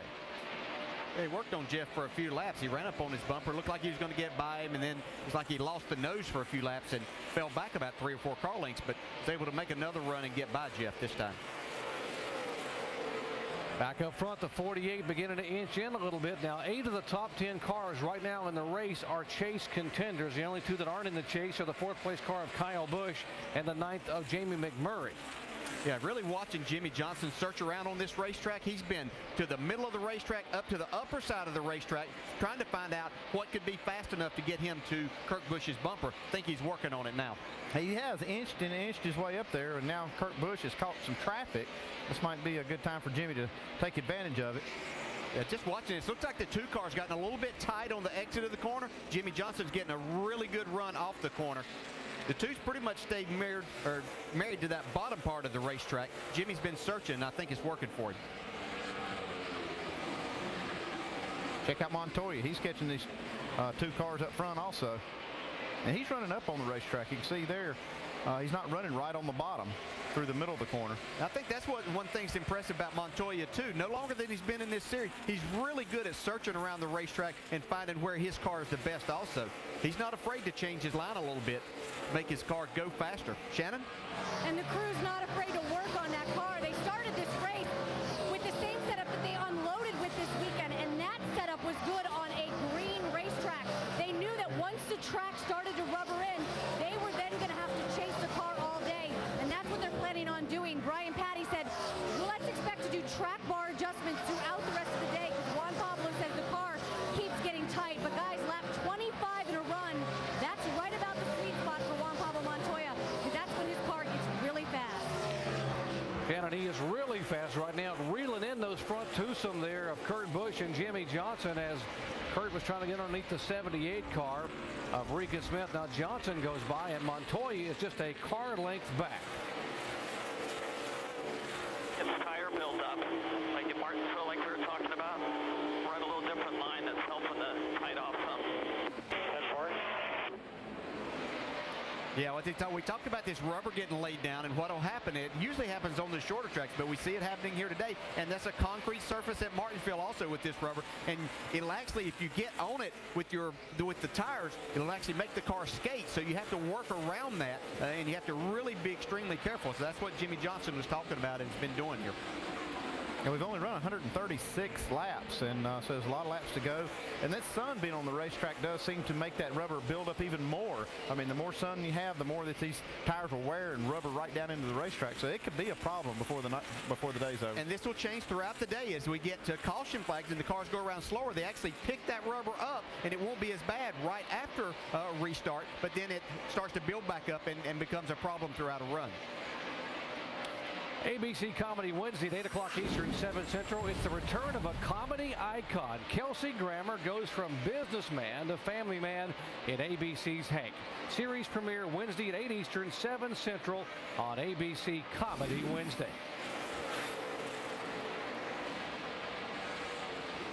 Kurt Busch, our leader up front, he is trying to hold on. Now, he had a good finish here back in May, but he has not had very good luck here over the years at Dover, Delaware. We asked him about racing luck. I heard luck defined years ago by Richard Childress, and it's always stuck in my mind that when preparation meets opportunity, that creates a little bit of luck. And you have to have lady luck in this deal if you're going to come out on top. You see it every year, and you just get into that groove, and things come your way when you least expect it. And so that's what you have to be ready for. He finished 5th here back in May, but guys, he's finished 20th or worse here at Dover in 4 of the last 5 races. Yeah, Robert Yates once told me when we were running, he said, you know, seems the harder we work, the luckier we get. Yeah, you're right. I learned a lot about preparation at Richard Childress Racing, I can tell you that. That's one of the main things in his mind is having a car that's bulletproof. If you do that, opportunities will present themselves to get lucky. This is race number 2 in the chase, and every position and every point is critical.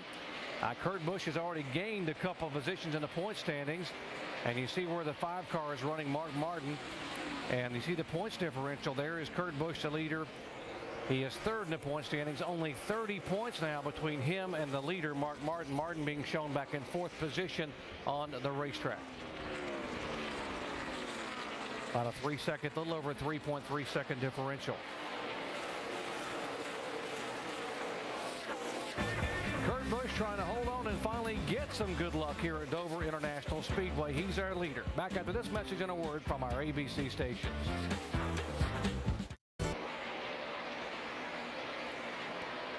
We have had our fourth different lead change here at Dover International Speedway. Jimmy Johnson, the reigning and three-time champion, has now gone by the 2 car. We'll show you how it happened. Traffic was involved in a little bit. See Kurt Busch go down into turn 3, and he'd been moving up. He thought Bobby Labonte was going to give him the outside, and Bobby actually slid right up in front. Jimmy Johnson took advantage of that.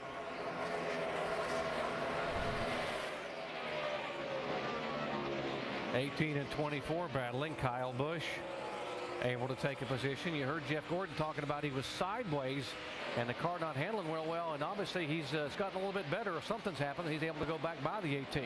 Yeah, a lot of times you start out and the car is not to your liking, really loose, and I think this racetrack is probably tightening up. And if he had a car that was loose, it probably is still turning as these other guys are sliding the front end some now. And that's working okay for Jeff at this point in time. Let's take you up to speed, starting with Jeff Gordon, the 24 car. Dave. And the man who earlier described his car as running on ice described it this way most recently. My biggest problem is the entry. It just has no security at all. I'm turning right every time I go in the corner. Sample, we're going to get that track down one more round the next stop. Security at a track this tall is a big deal, and Jeff Gordon wants to get that next time he comes down pit road. Shannon?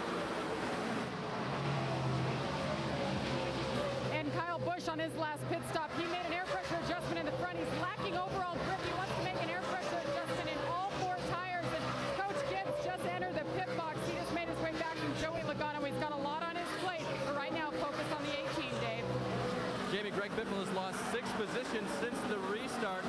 His car is very loose at the start. It gets a little bit tight off the corner near the end here. That's why Biffle is going backwards. Jamie? And Jamie McMurray having a great run today. He qualified 25th. He's been running here solidly in the top 10. They actually didn't make any adjustments early on, but right now he's reporting that his tires feel like they just have too much air in them. Right behind him, Ryan Newman. He's had a solid run as well, but he just got extremely loose when this sun came out consistently. Last pit stop, they made an air pressure adjustment, wedge, track bar, everything to tighten him up, and it wasn't enough, guys. So lots of concerns out there, guys. Loose race cars, sideways race cars. And a moment ago, the 77 car on pit road for an unscheduled stop, Sam Hornish. And now the 26 car, McMurray, coming down pit road. Yeah, I hope he wasn't speeding coming in there because he really had the front tires locked up trying to get slowed down. He was running in the 9th position. They're going to put 4 tires on his Ford. This comes just a little bit early in this cycle of a green flag run. So he makes kind of a real quick move to the pits. So here he has to lock it up to keep from speeding. NASCAR said he was good. It is hard because at this pit road speed line limit is right there where you come off of turn 4 at 170 miles an hour, and you got to get down to 35 miles an hour. So McMurray was not speeding. He gets the tire change and will get back on the racetrack. Sam Hornish also in just a moment ago for 4 tires on the 77 car. Jimmy Johnson is our leader. Kurt Busch, Juan Pablo Montoya, Mark Martin, and Casey Kane, the top 5. You're watching ESPN on ABC. ESPN on ABC.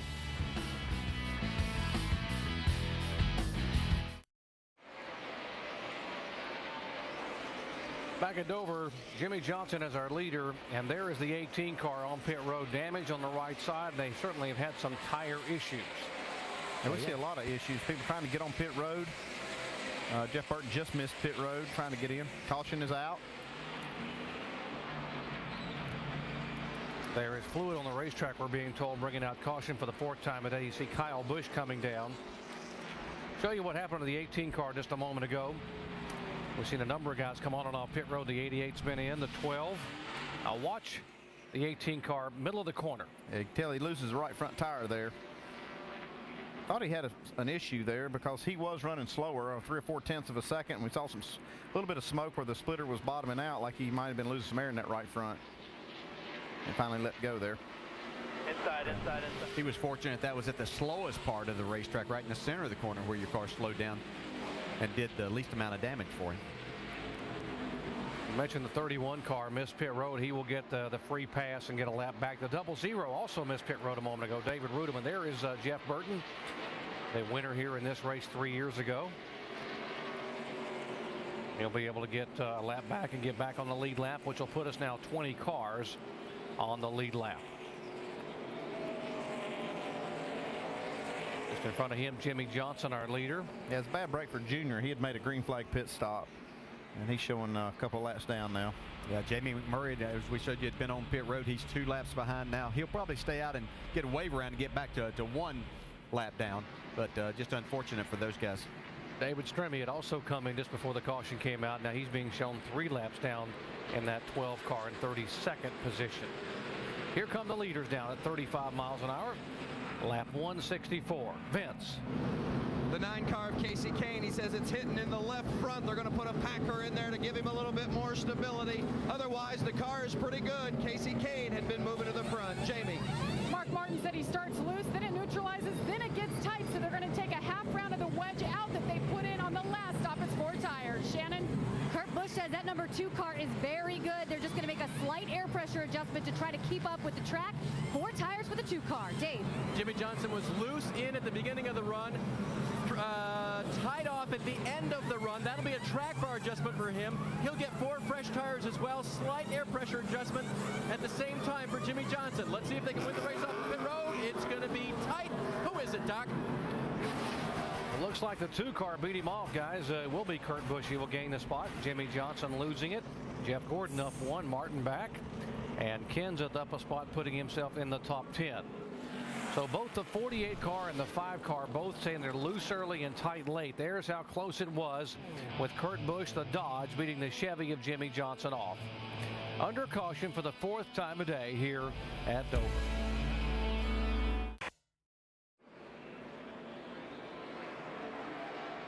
NASCAR Sprint Cup Series racing here at Dover International Speedway, presented by Burger King, and it's race number 2 of the chase for the Sprint Cup. Let's review some of the pit stops. There's the 2 car that gained a position on pit road a moment ago. See, they come in here for this 4-tire pit stop, and the right front tire changer has just a little trouble getting his gun back up, and you can see it cost him just a little bit of time. Amazing to me that he gained a spot on pit road, but we see the next pit stop here for Jimmy Johnson. You see right there, he just had a little trouble getting that gun up. And then Jimmy Johnson's pit stop. Yeah, it's pretty clean, really. Yeah, off just a little bit. Looks like the rear guy was a little bit off right there. And then as he comes around to the left side, looks like he's going to be off just a little bit more. You'll see this front guy stand up a little bit right here. Oh, boys, decent one, but just slow it down, be smooth. You guys are faster than everybody by a long shot. Nice and smooth. The driver counseling the crew members about just being smooth and taking it easy and using the talents you've got. Restart. Kurt Busch, the leader. Jimmy Johnson second. Jeff Gordon is there. So is Juan Pablo Montoya.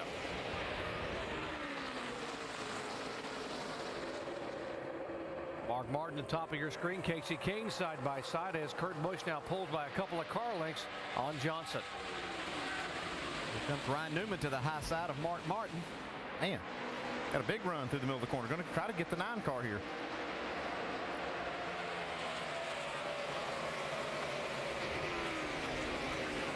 Now, after that pit stop a moment ago, down in the 48 bunch there, Chad Canals went down to counsel the tire changer. What's he saying to him, Andy? I just tell him just to, slow down, to go fast. We don't really need to do anything trick. We have a fast pit crew, and really didn't make a big mistake. It just lost a few tenths of a second, really. Yeah, we're kind of splitting hairs there and making to see that there was a problem because they were still pretty fast. You can see the comparison of the 2 pit stops, the 2 pit crews.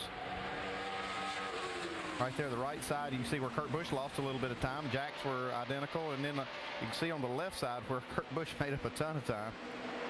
Dave? And guys, Chad was working with the newest member of the crew. His name is Rich Macco, and he came to this crew just a few races ago when they lost their rear tire changer, Jeremy West, to an injury. So still working on getting him up to speed with this crew. He's done well the past 2 weeks. Chad told me that, but he definitely wants to make sure that he knows how Chad operates and what he expects out of him, but also how to encourage him after a situation like that. Well, it's a high-pressure situation. These pit stops are. Every member of the team makes a difference.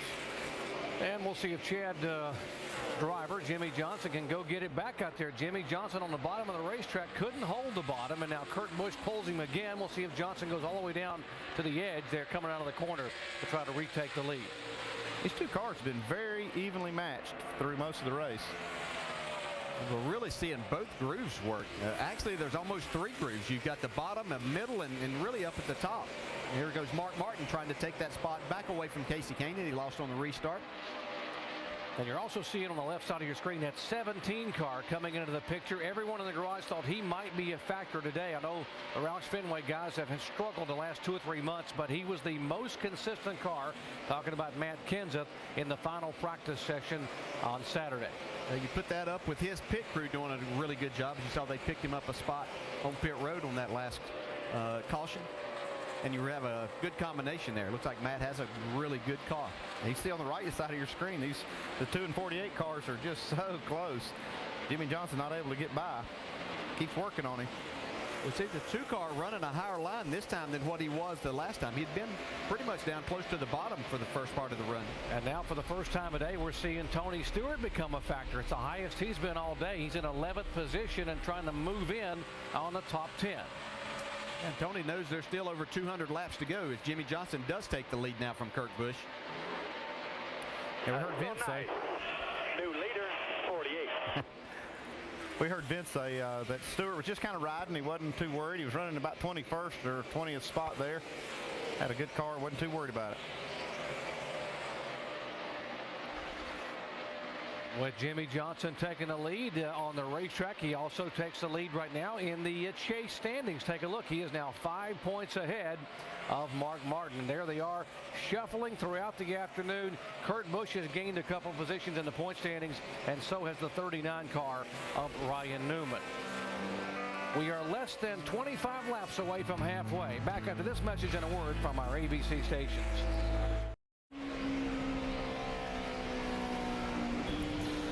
Lots of motorsports coming up. How about some NHRA action? 7 o'clock Eastern time. The Fall Nationals final from the O'Reilly Superstart batteries on ESPN2. NASCAR Now will wrap up the entire weekend of motorsports. The nationwide race on Saturday, won by Clint Boyer. And, of course, round 2 in the chase for the Sprint Cup. Next week, the NASCAR Nationwide Series at Kansas, 3 o'clock Eastern time. The live flag-to-flag coverage on ESPN2. And the NASCAR Sprint Cup Series at Kansas on ABC, 1 o'clock Eastern time, beginning with NASCAR Countdown. Jimmy Johnson showing the way here at Dover. He dominated back in the spring in May, led 298 laps thus far today. He has led 3 times for 57 laps. Kurt Busch has led the most laps today. He's led twice for 99. He is running in 2nd position. Jeff Gordon back in 3rd, Montoya 4th, Martin 5th, and Newman 6th. The top 6 cars are all chase drivers.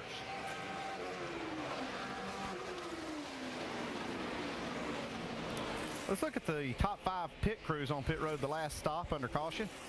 Matt Kenseth with 13.1 leads them all off of there. You have to look quick.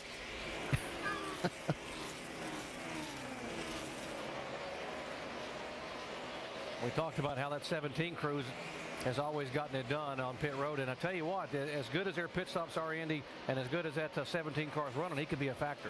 They consistently have some of the fastest pit stops every day, every week. You know, the pit stops are so important now with the cars being so equal, and now the teams are actually so equal. You can see how the pit stop times were really close together. Some plastic or debris there, DJ, on the left front there, right above the splitter on Jimmy Johnson's car. Yeah, I'm not sure that's going to hinder. That's over towards the brake duct if it does anything. It shouldn't hurt too much right there. That's one of those windshield tear-offs, a piece of one. It's caught that strut on the splitter. You know, I do see more brake dust on the front tires as they change these tires on pit stops than what you used to see here at Dover. With these cars, they're having to use a little more brake. Okay, let's look at these top 5 pit stop times. Well, we can see it up on the screen. You can see Matt Kenseth was the fastest, and how competitive it is coming off pit road. Jeff Gordon with a 13.4. Those tenths of a second, so important down there.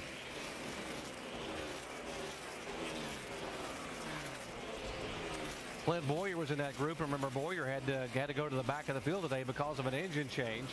And he has driven that car from the back of the pack all the way into the top 10. A little bit of debris on the nose, but I don't think it's going to be a problem. Looks like Chad agrees with us, thinks it's not a problem. Yeah, here's Clint Boyer. After coming from the back, they made a 2-tire pit stop early on in that first competition yellow, got themselves track position, and key thing there is it kept him out of that crash, because he was behind a lot of those cars that got in that crash. And he is indeed our biggest mover, Clint Boyer, who won the nationwide race here yesterday. Dave. DJ, I like the way you watch a race. Did you used to do this one time in your life? Yeah. Because after that red flag in the incident that Clint Boyer avoided, because they gave him 2 tires, he radioed back to his crew, "Thank you for putting 2 tires on this car."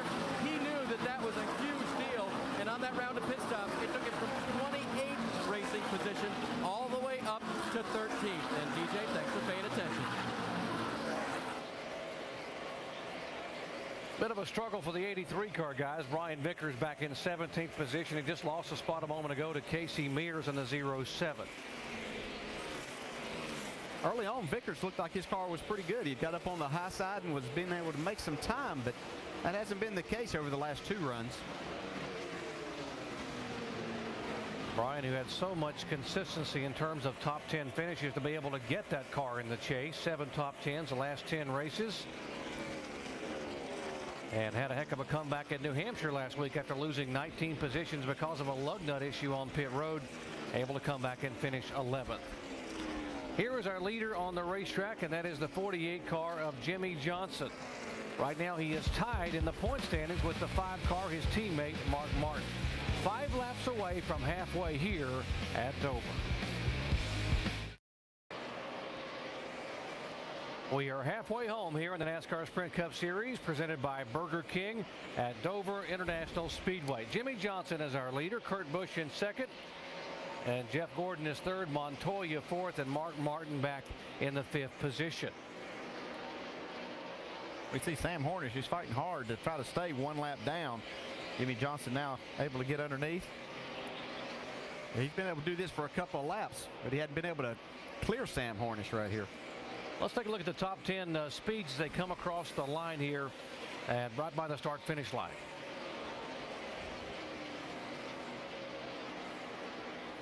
See, Kurt Busch was the fastest. Now Mark Martin, 5 car, showing up the fastest out of those cars. Casey Kane, 3rd quick. There is the 10th place car of Greg Biffle. And let's take you up to speed 10th through 20, starting with Dave. You know, the day didn't start bad for Greg Biffle. Crew Chief Greg Irwin told me that overnight they made very few changes and were confident that they would have a top 5 car that they could contend with. But right about lap 89's pit stop, they went the wrong way and have been fighting a car ever since. It's been loose in the middle and tied off. So for Biffle, it's a fight back toward the top 5. Jamie? And behind him, A.J. Allmendinger in the 44. What a run he's having here in this last stint. Started 19th, and he came in. They only made an air pressure adjustment. That's all he's needed. His car has come to life. Hard to believe it's already his 6th start here, Vince. Well, Tony Stewart is up now to 12th, and Stewart's car has been solid. He said, in fact, that it's better, not quite as tight off the turns as it was earlier, and that's the way Tony likes it. He likes to be able to run it down low and make his passes on the inside. So far, so good. Shannon? Marcos Ambrose started this race 27th. He has slowly moved himself up into the top 15. Right now, that 47 car just needs overall grip. Ambrose is one of the drivers who competed in the tire test. He said the most valuable thing he gained from it was simply track time. This is his 3rd start at Dover, and this is the track that you need to be comfortable at. Jamie? And Kevin Harvick brought a brand new car here. They qualified 20th. He said he's just been too tight on the last stop.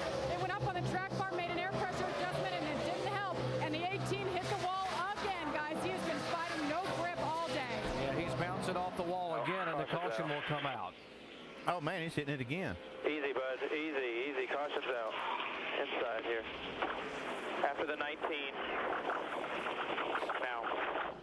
So 3 different times the 18 car hit the wall, bounced off, tried to keep it away from the wall, and hit it twice more, and now is able to get it down pit road finally. Yeah, that last time he hit it pretty hard. It's almost like the throttle hung. He was in position to get his lap back on the free pass when the caution came out, but he didn't want to be the one bringing out the caution. You can tell he's going to the garage area by putting the window net down. He's got his gloves off. Looks like they may be able to get that car fixed. Not sure that'll thrill him. Second time that he's had an issue with getting into the wall. I'll show you what happened this time. Like the same thing as the last time. Like the right front went down. Inside you here. Inside. Clear low. Caution's out. Easy, bud. Easy. Caution's out. Inside here. Kyle Busch climbing out in the garage area. He has had DNFs here in 2 of the last 3 fall races at Dover. Both those DNFs were associated with engine issues. He has had contact with the wall today. So down to the pits, Vince. Casey Kane says the car is way too loose. He is hitting the splitter hard, crazy hard. In fact, as he described it, they're putting a packer in the right front and going a half round down on the track bar. Shannon? It was an early 2-tire change that got Kurt Busch to track position, and he has kept it. Right now, the car is just a little bit too tight. Air pressure and track bar. Dave. For Jeff Gordon, much better, tight behind other cars. No changes for him. Leader Jimmy Johnson, bottom of your screen. Wedge adjustment for him, 4-tire change. Entry much better for Johnson that time. Little tight off. That's why the adjustment. We'll see who wins the race off pit road. This time, it'll be Jimmy Johnson. This time, Jimmy Johnson. Nice work, fellas. And you heard it yourselves. Nice, smooth work by the 48 crew. And Jeff Gordon gaining a spot in second spot. Kurt Busch loses a spot. Up 2 for Clint Boyer, and up 3 for Tony Stewart now for the first time a day. The 2-time champion, 2-time winner here, moving that 14 car in to the top 10. We are working caution for the 5th time a day. 200 laps are complete of 400 here at Dover.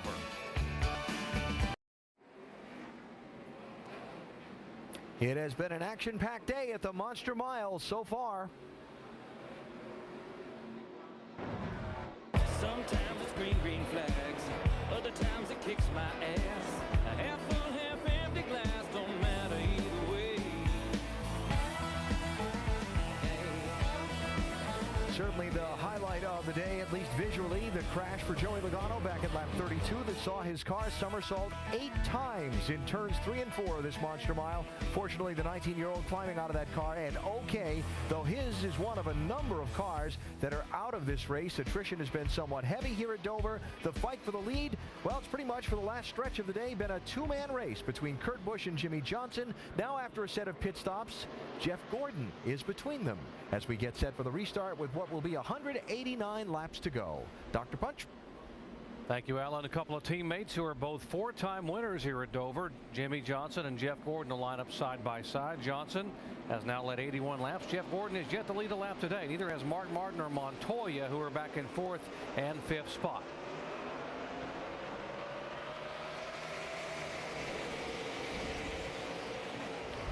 Jeff Gordon trying to hang on to the bottom of the racetrack and see if he can get by and get those bonus points. It would be critical for Jeff to be able to lead a lap. Behind him, they are still 2 by 2. The 2 car underneath the 5 of Martin. Yeah, Mark was really trying to get down and cleared in front of the 2, but wasn't able to do that as they got down to turn 1. So he's going to lose that spot and possibly more. See Montoya now trying to take that spot away from Mark Martin.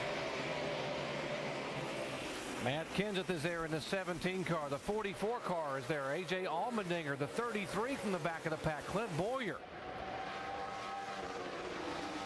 Here comes Tony Stewart, that 14 car. He's just lurking right behind these guys.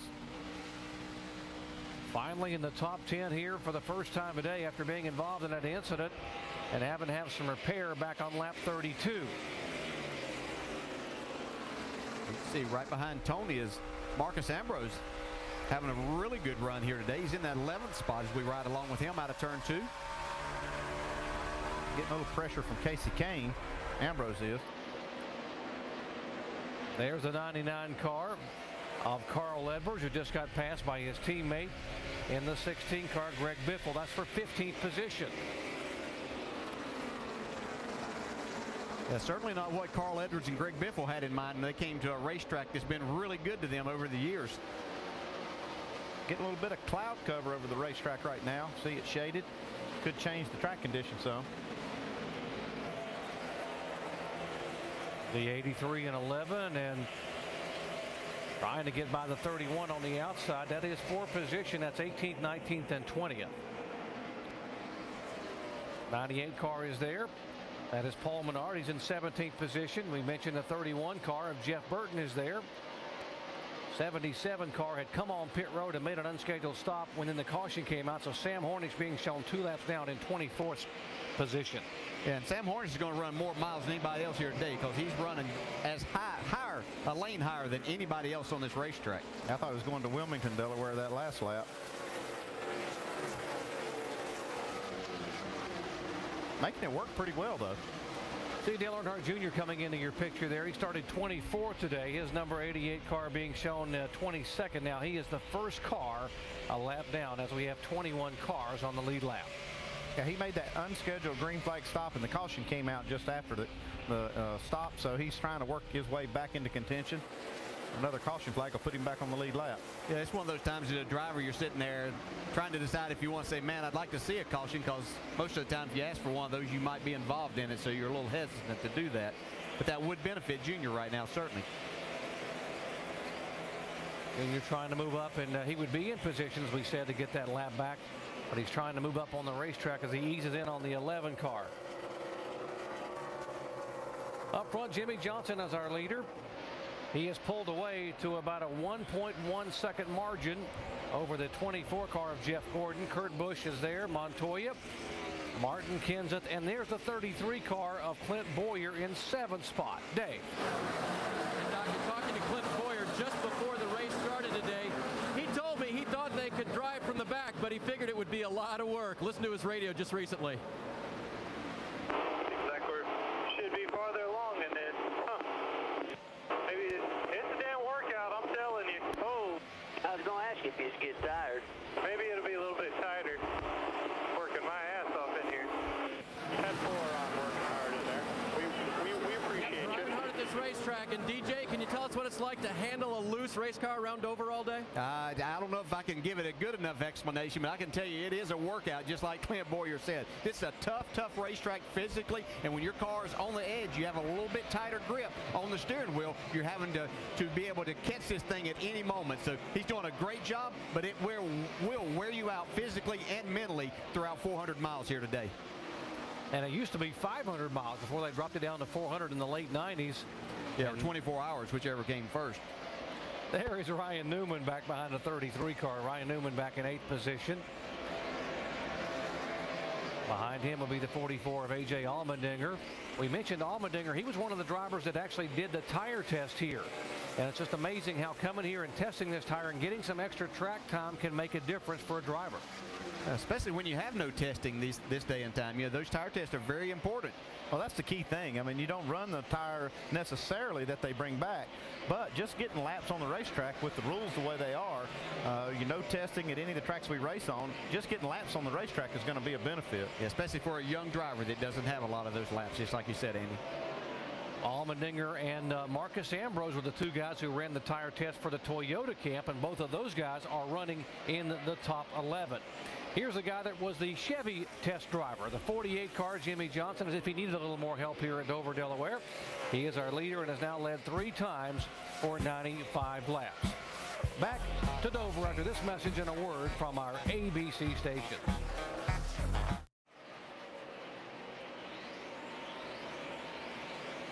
Three-time reigning champion Jimmy Johnson is on cruise right now here at Dover, Delaware. He has led 3 times for 102 laps. The good news for Jimmy Johnson is he has led the most laps now in the race. The bad news, folks, for you Jimmy Johnson fans, the last 3 times this year he has led the most laps at Michigan in June and August, and in New Hampshire he did not win the race. Like the last time he led the most laps and won the race was right here back in May. I bet he figures they're going to get it right here eventually, though. That'd be the way he would look at it. And it was actually this car here at Michigan that he led 133 laps in, but remember what happened there. He ran out of gas in the final laps. It might take that to keep him from going to victory lane today, something like that, because this baby is flying right now. 2.6 second lead he has over Jeff Gordon. There's his teammate Jeff Gordon, who has yet to lead a lap today. Right now, Jimmy Johnson would be the points leader by 5 points over his teammate Mark Martin, who was the points leader coming into the day. See Jeff Gordon now climbing back up after dropping back 4 positions last week with a disappointing 15th place finish at New Hampshire. See Casey Kane still down in 12th. It's going to take him a while to overcome that blown engine last week. Tony Stewart lost 4 spots last week, went from 2nd to 6th, and has now lost 2 more positions as of right now. Of course, this race is not ending now. We've still got plenty of laps to go, 166 to be exact, before they wave the checkered flag. And talk about Casey Kane, he's going to have to do better than running 12th, especially when you have the top 5 all being chase guys. So you're not going to make up points like that. You have to get it going.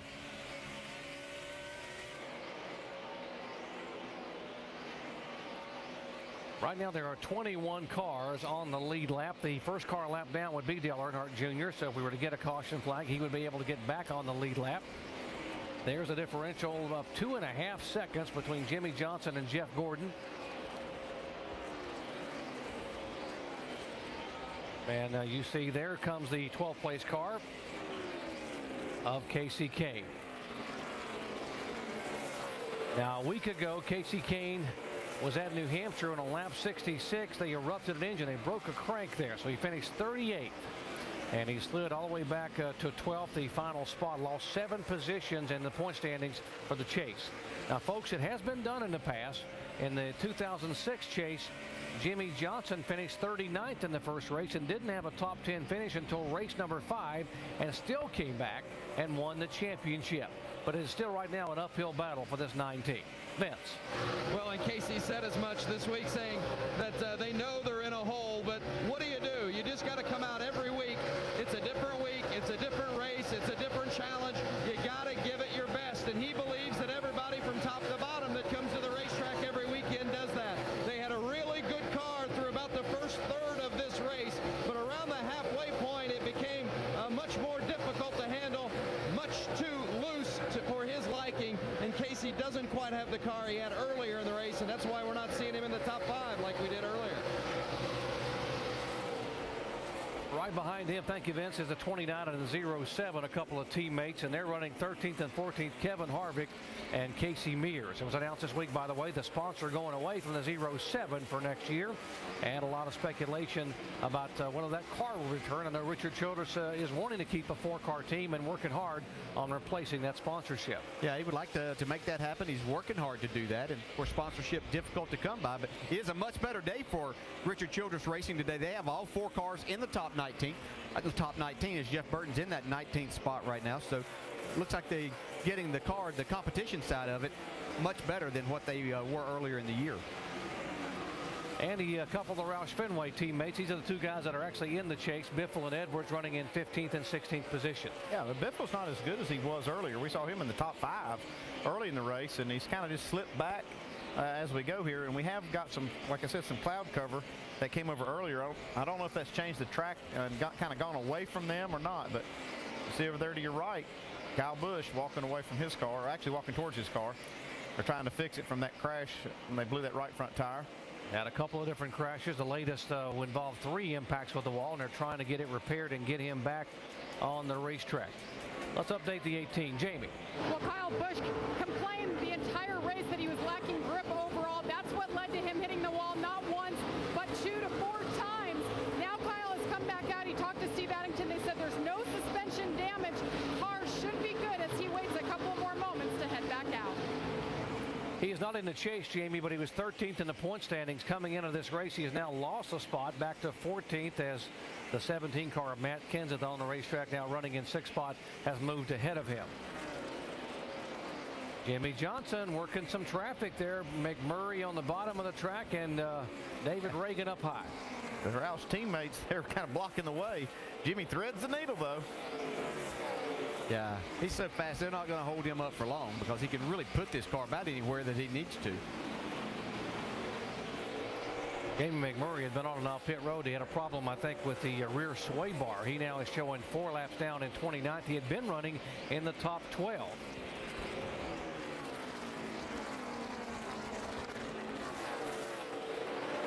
Talk about the strength of a team and how this Hendrick organization has been so good over the years. Their cars are 1st, 2nd, 5th, and of course Dale Earnhardt Jr. back in 22nd, a lap down. And for some reason, they're not able to keep pace with the other 3 teammates. They've made a lot of changes on this team and tried to get this car better and better. And at times, you think they've made some headway. Last week was a good race for them. Got taken out in a wreck. They're just having a average day today. Yeah, I think Junior's car is better than a 22nd place car, but because of losing those laps on pit road. Now, he's not, probably somewhere between 12th and 15th was about as good as what we were seeing, but has made improvements, but not to the caliber of what we see with Jimmy Johnson. Junior is still in that lucky dog position. Should we get a caution? Jeff Gordon now trying to move down below Elliott Sadler. Elliott coming off that good top 10 finish at New Hampshire, but he had to start at the back of the pack as well with engine change. He broke a crank in qualifying. Still 2.5 seconds behind his teammate Jimmy Johnson. See that sun coming back out now. So the sun emerges, and now the track will be changing again, but they're all still chasing that 48 car of Jimmy Johnson.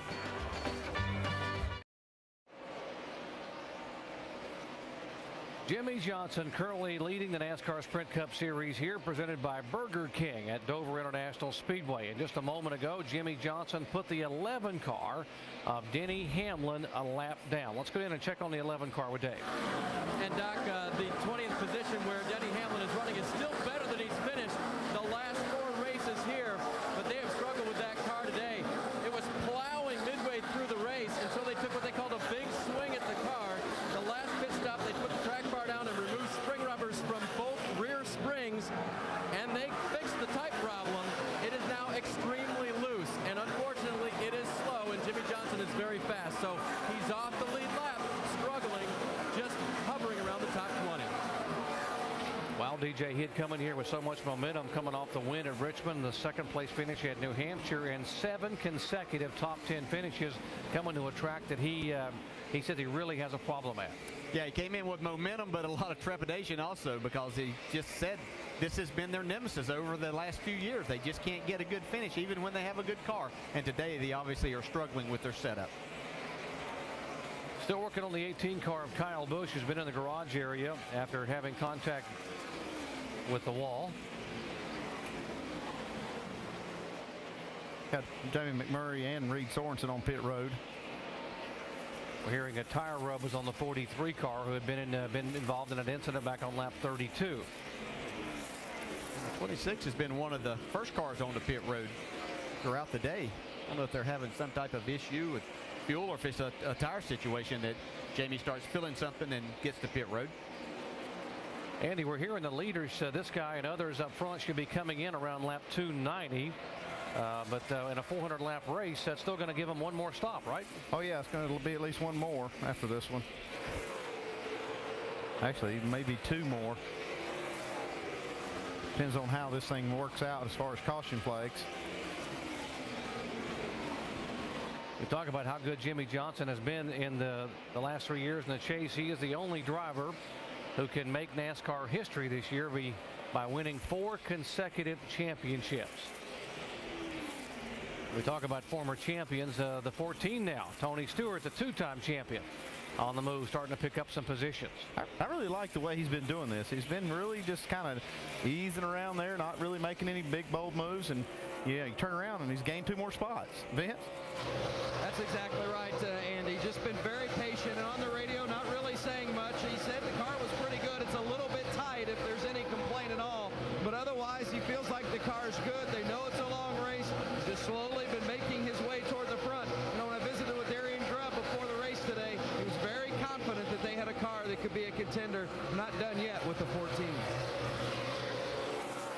Tell you what, dangerous combination. You put a good race driver using his head they can make a lot of good things happen. But you know, we talk about he's been riding around here. He's been a little bit aggressive. I was watching a while ago going down the front straightaway. You can see he runs up on him. He's been trying to pass him for a few laps, but I think he's going to let 44 know that he's ready to go forward.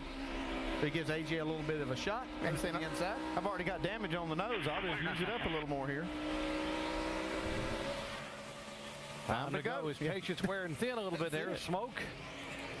And you talk about being a smart race car driver. He knows that he's not going to push his equipment here. But last 100 laps is going to get pretty exciting here. I think he'll be able to make a move. And ironically, though, since his last win at Watkins Glen, Tony Stewart has not had a top 10 finish. 5 races in a row, which ties a career record for him without finishing in the top 10. You see Clint Boyer is back in moving out there, getting a little loose, and Stewart able to close right up to him. Yeah, and I always thought as a driver here, I was in good shape, and as you get down after halfway of this race and get into those last 100 miles of this race, some other guys aren't really wanting to be here. That's when you could really take advantage of a situation like that, and I think Tony Stewart's a lot like that. 9 car, Casey Kane trying to take the 9th spot away from Ryan Newman, and Ryan doesn't want to give it up. Both these drivers in the chase, and the 39 car has lost a position. Newman was 7th in the points coming in. Right now he's 8th, and of course the 9 car of Casey Kane desperately needed to get as many points as possible after that disappointing finish last week. Got that 18 car patch back up. Now he's back out with Kyle Busch. Casey's saying, give me a little room here. I need to make this pass. I know you got fresh tires back there, but just give me a second. I'll be out of your way. Been watching these guys. They're really having to dodge these blacker spots on the racetrack. It's where this rubber buildup is, and so they're having to kind of really dodge those, and so it's making it a little more difficult for them to make the pass.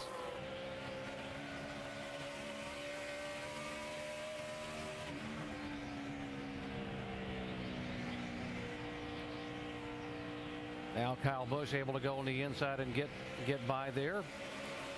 DJ, how tough is it for someone like Kyle to get back in a car that's been that heavily damaged and you've already hit 2 or 3 times here? You know, it's part of your job. That's what you do. Is what you sign up for. You know, every day can't be the best, but it is difficult. He's outside the chase.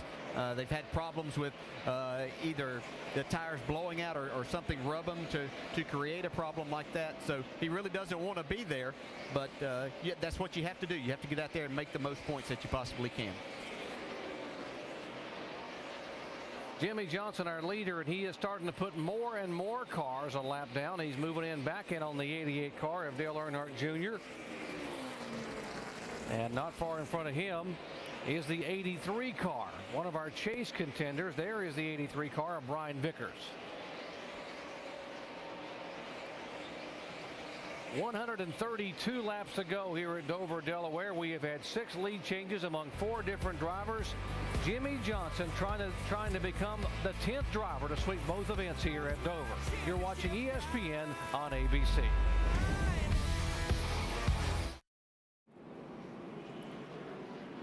Under caution once again here at Dover, Delaware. There's a 12 car that has come into contact with the wall, just body slammed the right side of that car, David Stremme.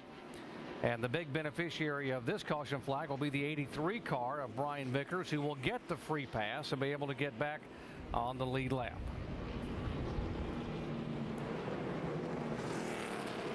Show you again the contact with David Stremme a moment ago, which brought out this yellow flag. See, he'd been running at Highland, but his car got loose. You can see chase it up there. Pretty hard hit. Probably pretty good bit of damage. See him working on the right front. Got the remnants of a brake duct he's trying to pull out of there.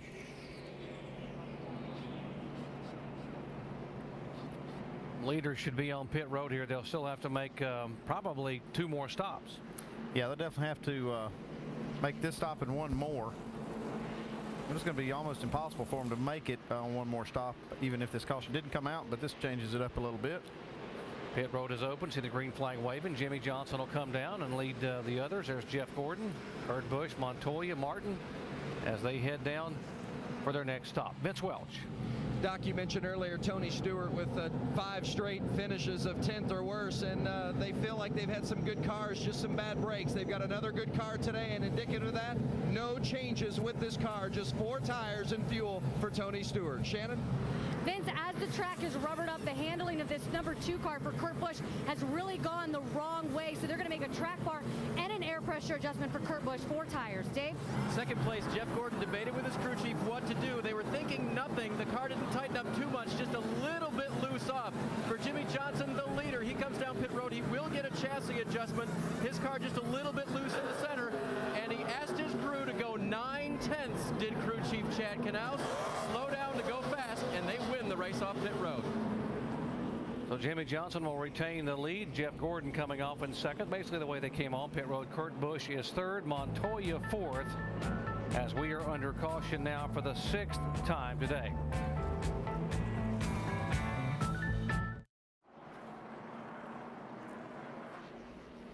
Back at Dover International Speedway, NASCAR Sprint Cup Series action presented by Burger King. It is race number 2 of 10 in the chase for the Sprint Cup. We told you at the top of the show that the driver who has won this race every fall since the chase began has not gone on to win the championship. So what do you think? Think Jimmy ought to just pull over? Well, I'm just telling you that's what history that's what history says. These guys view that as the opportunity to be the first one to win Dover and go on to win the championship, rather than taking that stat and putting it in a negative way. And oh, by the way, the guy who is the points leader leaving here has also never won it. There's the 2 car. We told you that Kurt Busch gets very excited, very animated in the car because he is a very intense competitor. Now, he's been pretty calm throughout much of the race. But now the car is struggling a bit, and he's getting a little fired up in the seat. Our teammates took air out of the right rear this run, and both got looser, so we're thinking about putting some air in the right rear and taking some out of the right front. I don't know, man. This is our weak spot. It's the most frustrating thing. It's where we always need to dial ourselves out. Track gets rubbered in. We start fading. It is about making the right adjustments. You know, I think that's where Jimmy Johnson and Chad Knaus really a lot of times have these guys beat. But, you know, Kurt is running third, so it's not like they've dialed themselves out of the race really here yet. We'll see what's going to happen right now. He is sitting in the 3rd position. Montoya beside him in 4th. Getting set for the restart here in the AAA 400 at Dover. Montoya giving Jimmy Johnson a little push. He's ready to go.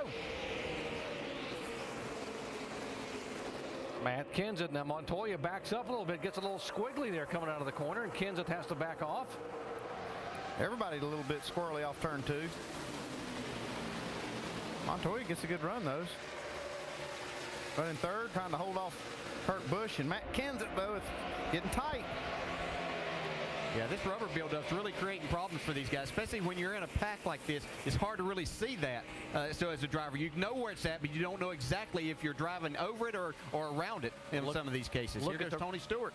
Tony Stewart getting a run underneath that 2 car, trying to on the bottom of the racetrack.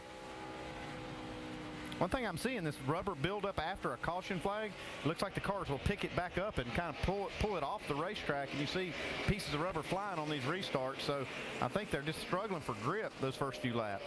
So Tony Stewart is 6th. Right behind him is Mark Martin, and Boyer behind him. That is 6th, 7th, and 8th. Casey Kane behind Boyer in 9th spot.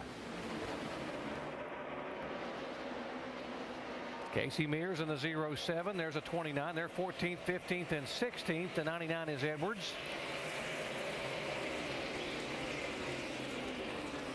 Starting to get go time here, DJ. Moving in on 100 laps to go here, 100 miles to go at Dover, Delaware. That was probably the last opportunity to make a major adjustment. As you see, Casey Mears trying to make the pass on Marcos Ambrose here. But they know it's getting down to that time. And these guys on fresh tires, especially the ones that cars may fade a little bit, know that right now on these restarts is a time they can make up a few positions. Ambrose is 13th. Mears is 14th. There's Kevin Harvick back in 15th. Been a good day for Marcos Ambrose. He's been very solid throughout the day. Been in the top 15 pretty much all day long. Marcus spent all week in the race car. He was at Daytona tire testing for next year's Daytona 500. Only had about a half a day at home, and then comes here and gets in the car for the rest of the weekend. It's fighting hard to hold this spot. Working that upper groove. Ryan Newman, Greg Biffle now trying to move in on the 9 car for 9th spot. Yeah, certainly Biffle would like to think that they could get that car adjusted a little bit better. A little fuel coming out of that 47 right there. Like he may have got out of shape. He's really working hard to hold this spot. Yeah, I'm telling you, he's working hard. Casey Mears is tough on the bottom of this racetrack to get the drive up off the corner that you need, because you really need all of the racetrack to make that pass.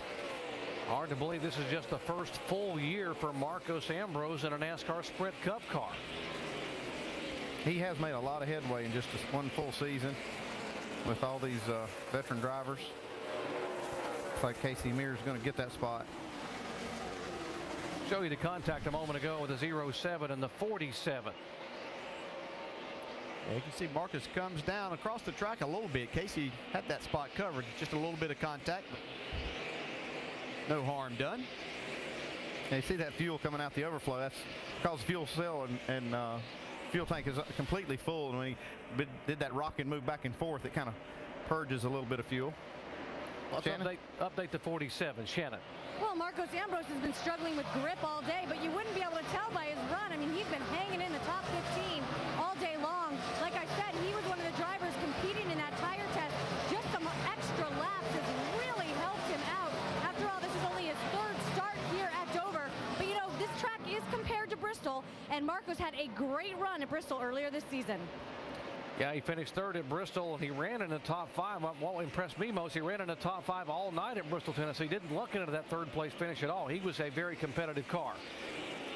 Here comes Biffle. Remember, his last win came in this race a year ago, 35 races ago. Now he is trying to start moving in and taking positions away. He wants the 10th spot that Casey Kane has. It looks like maybe they finally made some adjustments that are to Greg's liking, because they've been going the wrong way a lot. Man, look at Allmendinger. Big run on these boys. Yeah, as they're racing side by side, it allows that car, and AJ drove it down in pretty far, able to run up on them, but see Biffle not able to make that pass on the inside yet. Biffle came into this race 9th in the point standings after that top 10 finish at New Hampshire last week, and he has held that position right now in the points.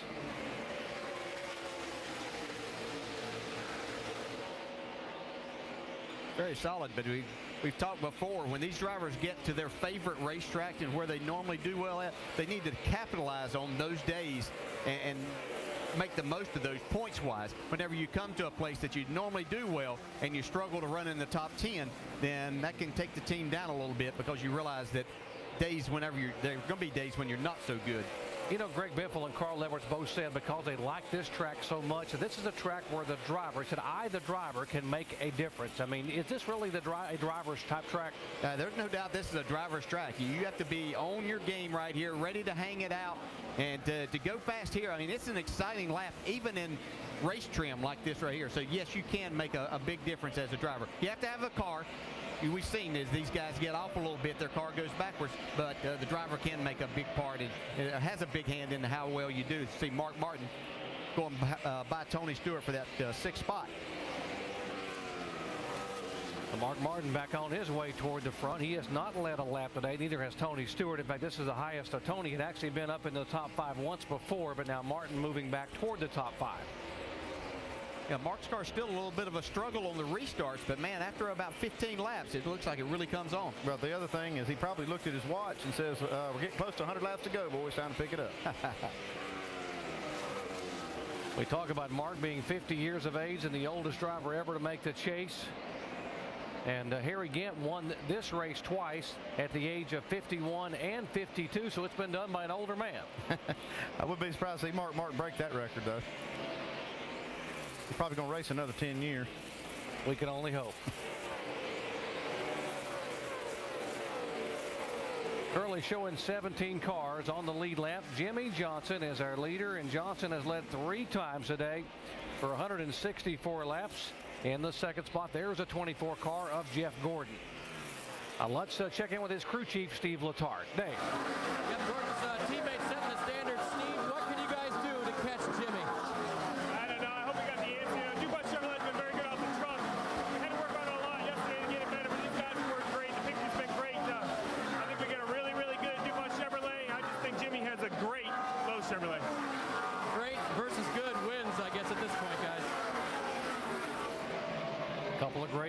and even the crew chiefs get the sponsor pops in. Doing a good job there. Yeah, this has been a good solid day for Jeff Gordon. It's something he needed after last week. A little bit of a disappointment for them in that first race. They thought they at least had a top 5 car last week and weren't able to bring it home in the top 10. So he needed to rebound, and they're doing that very well here. Well, I got to say they've done a good job all weekend. Their practice session, even happy hour, was not great until right at the very end. They just kept working on this car, kept working on it.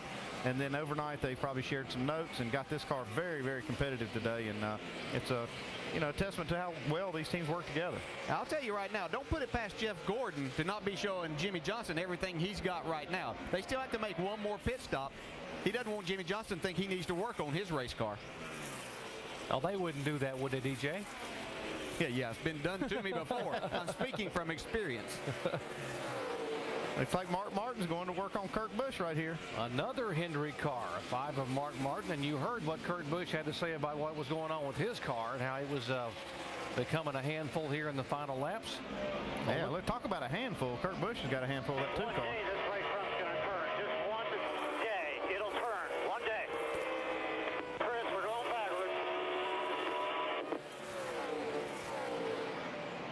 Mark Martin goes all the way downstairs and takes that spot away. Sounds like Kurt Busch is not happy with his car at this point.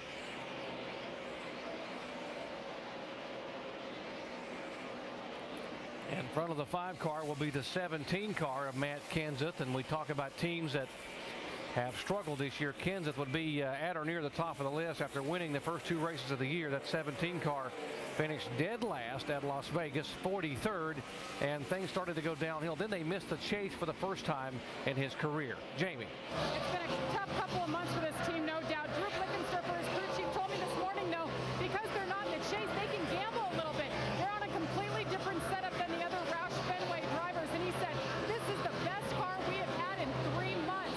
This car just continues to get better with the cloud cover now. They made an air pressure adjustment. It's turning a little bit better, Don. Certainly the best performance this team has had in quite a while. Of course, a year ago in this race, it was a 1-2-3 sweep for Roush Fenway, with Biffle winning it and Kenseth finishing second and Edwards finishing third.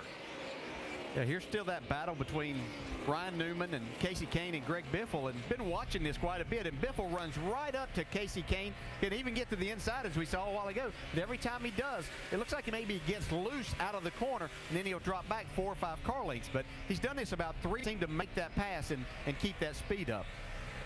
He has Casey Mears bearing down on him now, so he's going to have to deal with that in just a few laps. Casey Mears having a great run today. Well, they run over 300 laps, and they're still running almost 170 miles an hour going into the corner. It's a racetrack that the lap times just don't fall off that much. You just have to hustle the car the entire time, and that's why Greg Biffle's been so good here over the years, because he's able to do that. That's the way he drives, lap after lap, and it really suits his driving style.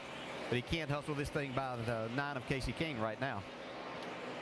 Jimmy Johnson, our leader, will coming down behind the 82 car of Scott Speed. We'll give you some speeds at the line here as they come by. Yeah, let's see if anybody's faster than Jimmy Johnson here.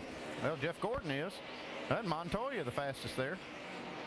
I think every time we catch Jimmy Johnson do this, though, we catch him behind a lap car. So that's the only thing slowing him down. Hey, check out Casey Mears there in 12th spot, second fastest lap. Told you he was coming. You're right. Car looks really good for Casey Mears today. Could see a replay of what happened to final laps in New Hampshire. That 42 car is no slouch at Juan Pablo Montoya. There's the 07 you mentioned, Casey Mears. He's tracking down Greg Biffle. This is the same car, by the way, they ran at Michigan when they had their best finish of the year, 6, just about a month or so ago. And I'd keep running that baby. Getting the job done today. Yeah. Here comes Biffle trying to close in on Casey Kane again. It might be when he gets there and that he loses that air that he's needing to the front of his car to make it work like he really wants to. Again, we have speeds over 170 miles an hour, so it can't really affect it a lot. On your left side of your screen here is Mark Martin trying to take over the 4th spot from Matt Kenseth. I'm pretty sure Matt's going to let him go. Yeah, these two drivers work very well together, and I'm sure if Matt was faster than Mark, Mark would pull right over and let him go. No reason to hold each other up at this point. And when a guy runs you down from about 1/4 of a straightaway behind, you know he's faster. So let's either not slow him down here or see what he's doing that maybe can help you. Sometimes you can learn from another guy. Now, if it gets down to the last 20, 25 laps, you're not going to do that. You're going to race him hard for it. With that pass, we'll take a look at Jimmy Johnson and Mark Martin are now deadlocked atop the point standings there. Montoya 50 points back in third position. So the top 4 cars are all Chevrolets, and 3 of those top 4 are Hendrick Chevrolets. Juan Pablo Montoya, the Earnhardt Ganassi car, in third position.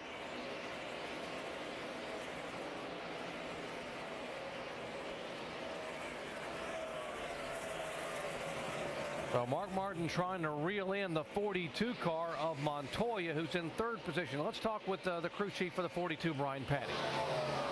Well, Brian, it looks like it takes your car about 25 laps to come in. I know you guys have been talking about consistent runs. Are you going to be happy with third? Or are you guys going for the win here today? We stopped going for third 3 races ago. We're going to go for the win here. The car's really good here. It's not one of our better racetracks, but JPM's doing an excellent job today. All right, you heard them, guys. They're going to go for the win. And this team has come so far. If we just joined our coverage, we'll tell you that in 5 previous starts here, Juan Pablo Montoya has never even finished on the lead lap at Dover, Delaware. They brought a brand new car here. He was a part of the tire test up here, and they have dialed this new car in, and it has been fast all day long. I love Brian Patty's response right there. We quit going for third 2 races ago. When this chase started, we're going for wins, and that's the only thing that they're going to be satisfied with. And, man, I'm telling you, I'm just so impressed with how fast they've been. Well, it's obvious to everybody watching that they turned Juan Pablo Montoya loose last week at New Hampshire. And we talked to Juan Pablo Montoya about pressures here in this sport. We're probably the team with the least pressure on. I think people don't really expect us to do too much. I think, you know what I mean? And I think that it really can play into our hands. But at the same time, I think we just keep building better cars. You know, we keep finding things to make the cars faster, and as long as we keep doing that, we're gonna keep raising our game, and it's gonna get to a point that the car to beat is gonna be us. Brand new car they brought here, and you talk about new cars and the chemistry they have. We showed you in NASCAR Countdown the great relationship that he and the crew chief you just heard from a moment ago, Brian Patty, had. And when you got all that going, only way to go is forward, because this team is getting better and better week after week. A lot less pressure when you have as much talent as he has, too, so it kind of helps things. Starting to bunch up a little bit more here now. The 9 car moving in on the 39 car of Newman. That's for 9th position, and Biffle still hanging right there. Yeah, and this is kind of what we've seen from Ryan Newman as the laps have gone on throughout a run. His car seems to fall off a little bit. Now, Casey Keynes caught him in trying to make that pass. Wow, that 07 got big time loose off the corner. See, Casey's trying to make the high side work and go around Ryan Newman on the top side. Not able to make it right here. I believe if he keeps working that, though, Ryan's not going to put up too much of a fight. Uh-oh, Casey got bottled up a little bit behind the lap car there. John Andretti car up high, so they're able to go down. He's still able to hold off the 16 of Biffle. And inching in closer behind this bunch is the 07 of Casey Mears. There's the 07 who's now moved in on him just about a 7 or 8 car lengths back. Well, he caught that group, and then it seemed like either he got loose or maybe, like you say, it seemed like it's an arrow thing. They've all gotten bunched up, and they can't pass each other. Man, I cannot believe this. There's Denny Hamlin going down another lap. 2 laps down now. Denny wasn't very happy in his comments on Friday about this tire that was brought here.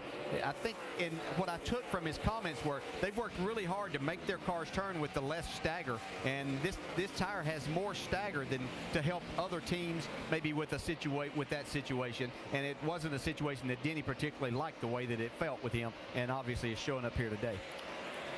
Again, his only DNF of the year came at this track back in May, and the last 4 times he has come here, he has finished 36th or worse. So, quite honestly, a top 20 finish might be a good one to walk away with after his history here in the recent years.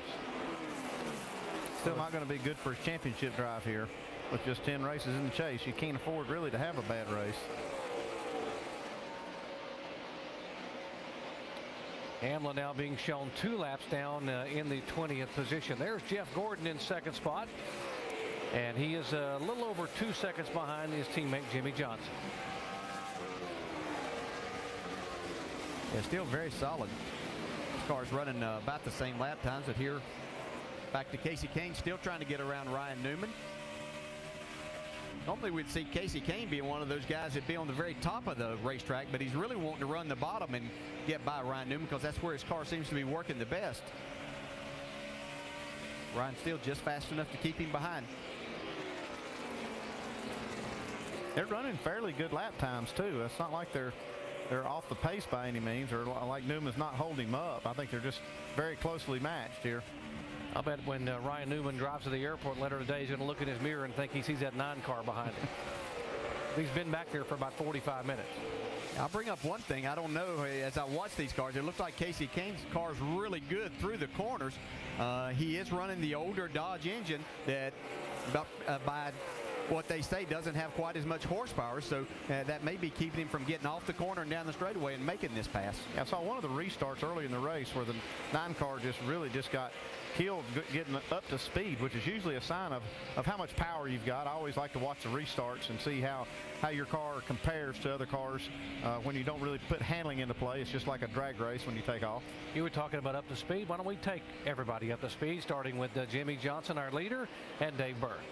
And Doc, as they approach the window to pit for the final time, drivers are starting to give their crew chiefs information that they can use. Interesting thing from Jimmy Johnson was that he radioed that his car was a little free into center, but only on the first few laps of the run. So depending on how long the final run is, that may change how much Chad would want to adjust Jimmy at the end of this race. We heard from Steve Letarte, the crew chief for Jeff Gordon. Not sure if they've got the best car out there today. Jimmy's is still pretty good, but he will need to adjust to a car that's a little free on entry and a little loose on exit, guys. Right now, we have caution, Doc. Debris on the racetrack, and that will bring out caution flag again for the 7th time a day. And now, Andy, 76 laps to go. They are inside their window for this being their final stop if we were to go green. Yeah, that gets them just inside a fuel window. If they do that, it'll be a long run to the end on tires, but they can make it on fuel. So you'll see all the leaders pit here. So you got to get what you can get this time. This is it, man. You got to get it all right here. This is going to be the money stop. We'll see if Jeff Gordon and Steve Letarte have been saving anything up, any tricks up their sleeves on this last adjustment. There's Steve Letarte. And he's ready, man. He said, yeah, bring him in here. Let's go. The free pass, by the way, will be the 31 car. Jeff Burton, he will be able to get back on the lead lap. That'll give us 18 cars on the lead lap. Well, what might be the final stop of the day, the money stop here on lap 325 as they come around. We're under caution for the 7th time. Debris on the racetrack. Going to try to dial them in and see if Jeff Gordon, Montoya, Martin. I'll tell you one thing, I bet Kurt Busch is excited to see this caution flag. He can get on pit road and get some adjustments on that 2 car that was so good for quite a while. Yeah, Jeff Gordon's pit crew last time almost beat Jimmy Johnson's crew out. Let's see what can happen this time. 35 miles an hour. Here they come.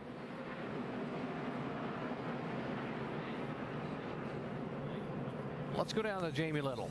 Well, Mark Martin says he's too loose at the start of the run, too tight at the end, but Alan Gustafson said no changes. We can't risk it with so few laps remaining. 4 tires and fuel for the 5 car. Shannon? Well, the car for Juan Pablo Montoya, he's describing it as snappy. They're going to make an air pressure adjustment. 4 tires, 1 can of Sunoco fuel for the 42. Dave.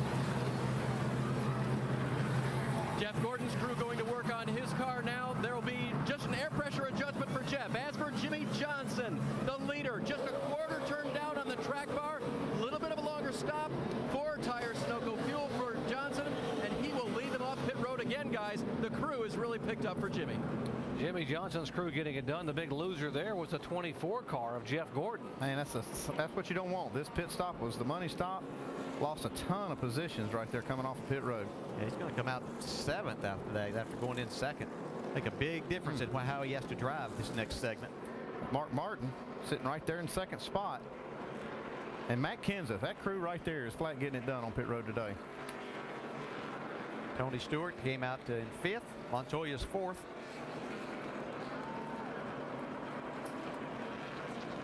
People were talking about that 17 car being a factor after he was so good in final practice on Saturday.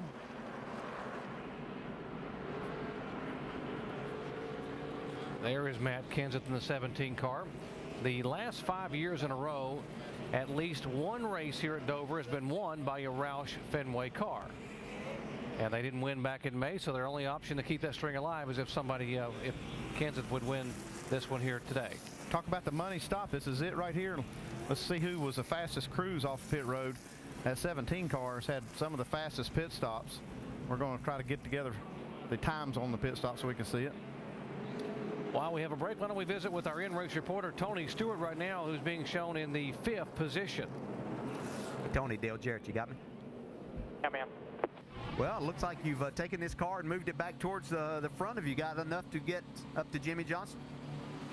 I don't know. I haven't seen too much of him today, but you know, we've been able to run with the 17 here, and the 42 didn't seem like he was getting away from us too bad. We ran pretty close to the 5 there, so I hope so. I mean, we're working at it. Proud of our guys here. Proud of Darian and all the guys in this Burger King car. They've done an awesome job today getting this thing fixed where we could drive this thing back toward the front. Hey, Tony, is the rubber buildup on the racetrack creating problems?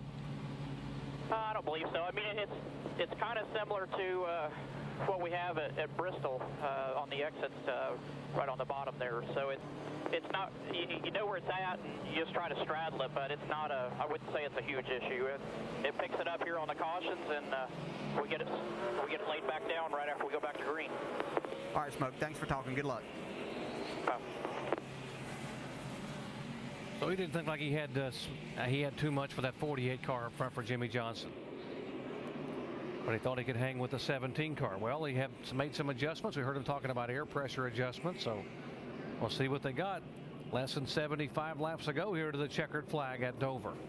Yeah, it's really almost an unfair question I asked him because he's been battling his way back. He really doesn't know how good the 48 is, so he hadn't been able to judge from that, but thought we'd get his perspective on that.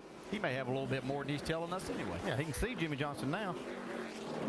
Right now, he has actually gained a spot in the point standings. He's up a spot, the Kurt Busch up a spot, and so is Montoya. They are 3rd, 4th, and 5th in the chase points as of right now. The big loser right now in chase points would be that 11 car of Denny Hamlin, who's being shown 2 laps down in 22nd position. He would drop back to 7th in the standings. Side by side, double foul restart shootout style here at Dover, Delaware. Glad to have you with us. The 48 car is the leader. Jimmy Johnson, Mark Martin in 2nd spot. This restart could be big for Mark Martin. He hasn't been very good on these restarts. He's going to have to get himself in position to where he doesn't lose too many spots if he's going to have a chance. Montoya gets a big run off the corner. And so does Kenseth. And here comes the 2 car also trying to get by, Kurt Busch. So Martin goes from 2nd to 5th in less than a lap. Inside line, it's just so hard to get your car hooked up and do what you need to do on the low air pressures. That was unfortunate for Mark. See if he can battle back. Matt Kenseth just a little bit slow off turn 2 now, and Kurt Busch gets a run. Kurt Busch trying to get back underneath Kenseth, 4th position. That's for 3rd spot. You see Mark Martin wanting to follow him by. There's Ryan Newman right behind Martin.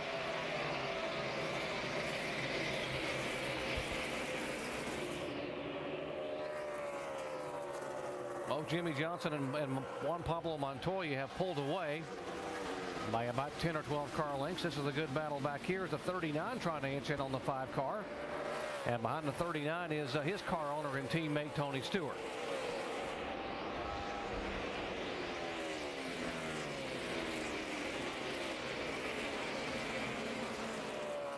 Behind Stewart, you see the 33 car. We're starting to work over the rear of the 24. That is 4th position, Clint Boyer and Jeff Gordon.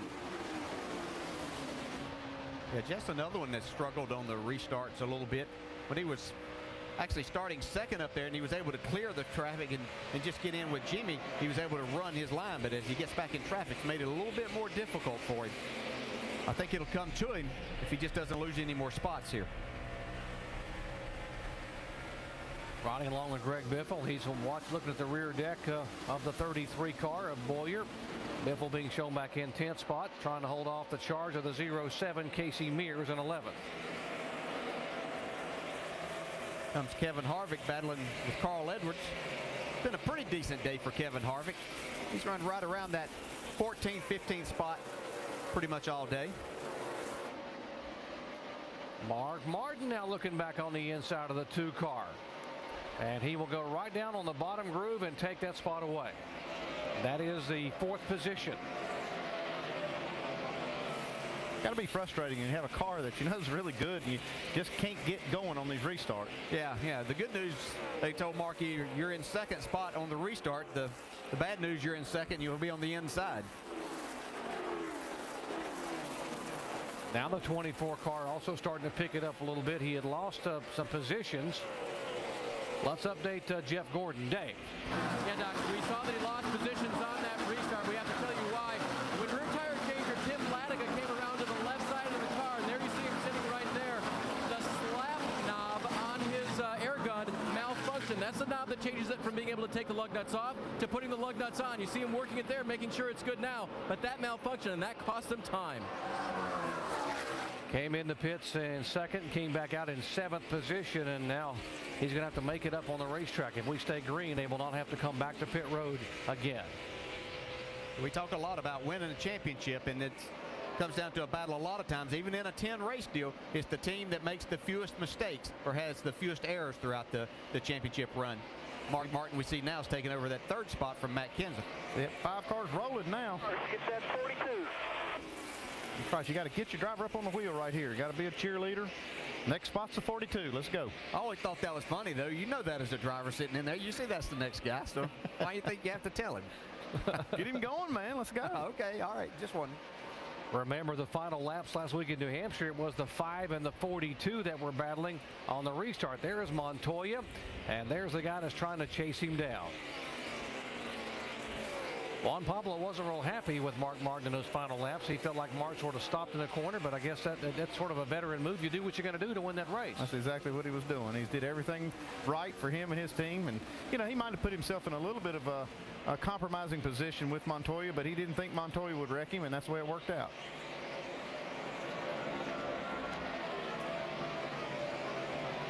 See the battle it's been for Tony Stewart all day as he was involved in that early incident. Well, our Gillette in the clutch moment is going to go to the 14 crew, the crew of this 14 car. And the day didn't start how Tony Stewart wanted it to, because there was the tap on the 20 car that created the tumble by Joey Logano. Tony somehow got through this as they were coming across a racetrack, but he had a damaged race car. Came on the pit road, and the crew was able to make the repairs in the clutch. Front stretch. Got a big crash here on the front stretch. Yeah, the 78 lost it. Regan Smith coming out of turn 4. Slid down and was hit, and then Elliott Sadler and see a couple of cars that were involved in that first accident were involved in this one. They fixed their cars in the garage, came back out. To find out how your favorite athletes prepare for success, go to ESPN.com, search Locker Room Report. So we are under caution now for the 8th time a day. There is Martin Truex and the damaged car of Elliott Sadler. I think he might have gotten into the back of Martin Truex, who was slowing down to avoid the 78 car spinning, and Elliott didn't get slowed down in time.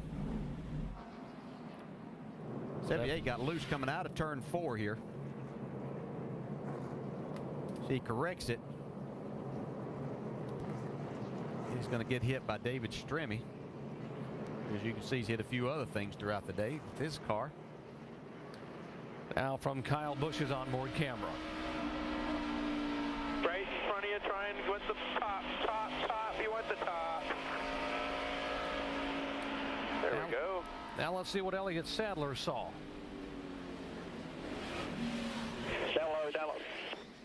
Yeah, he kind of got forced down there. Car came on the outside of him, and Elliott couldn't turn to the couldn't stay up top. It looked like John Andretti didn't see this happening in front of those cars, and he was full speed around them, kind of forced Elliott down.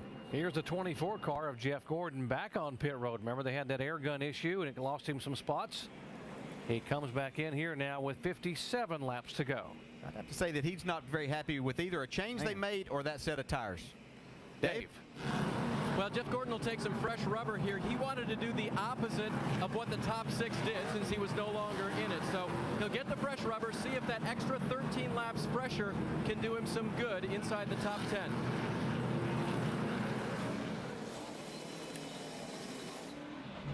What's the old saying? No driver will ever turn down new tires or fresh tires.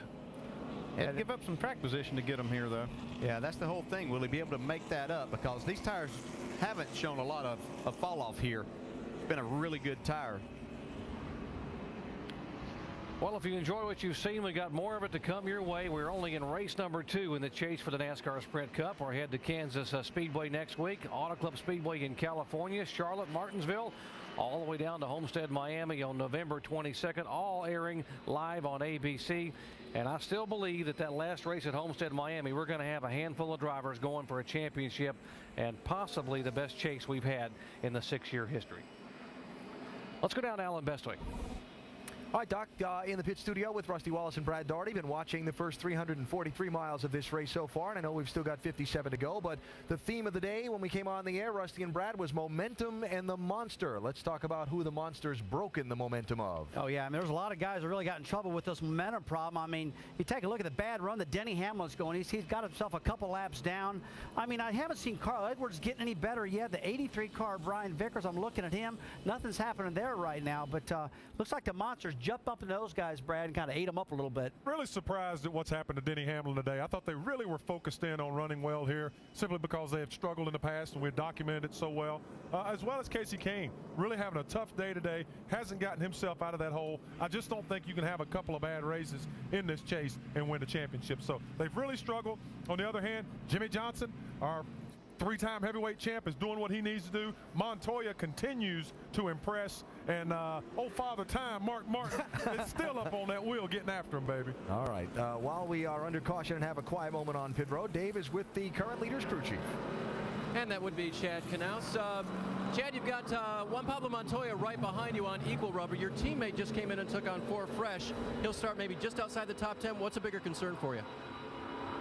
Right now, I mean, we just got to pay attention to what's going on right behind us. Obviously, the 24 is going to have fresher tires, but we were running pretty decent lap times right there on old tires, so I think we'll be okay. And if he does get up there, his stuff's going to be beat up pretty good. But, you know, I just can't say enough about this whole Lowe's team. We unloaded really fast, obviously qualified great, and Jimmy's doing a fantastic job today. He's really getting around this place well. And, you know, we've got Racing for Relief on the deck lid. You know, Lowe's has put that on there, and they're supporting all the people down in Atlanta that are suffering from those floods. So it's kind of the cool thing we got going on, and it'd be great to win for him today. All right, for every lap Jimmy runs today, there's an extra $48 going in, and that's adding up so far today, Jamie.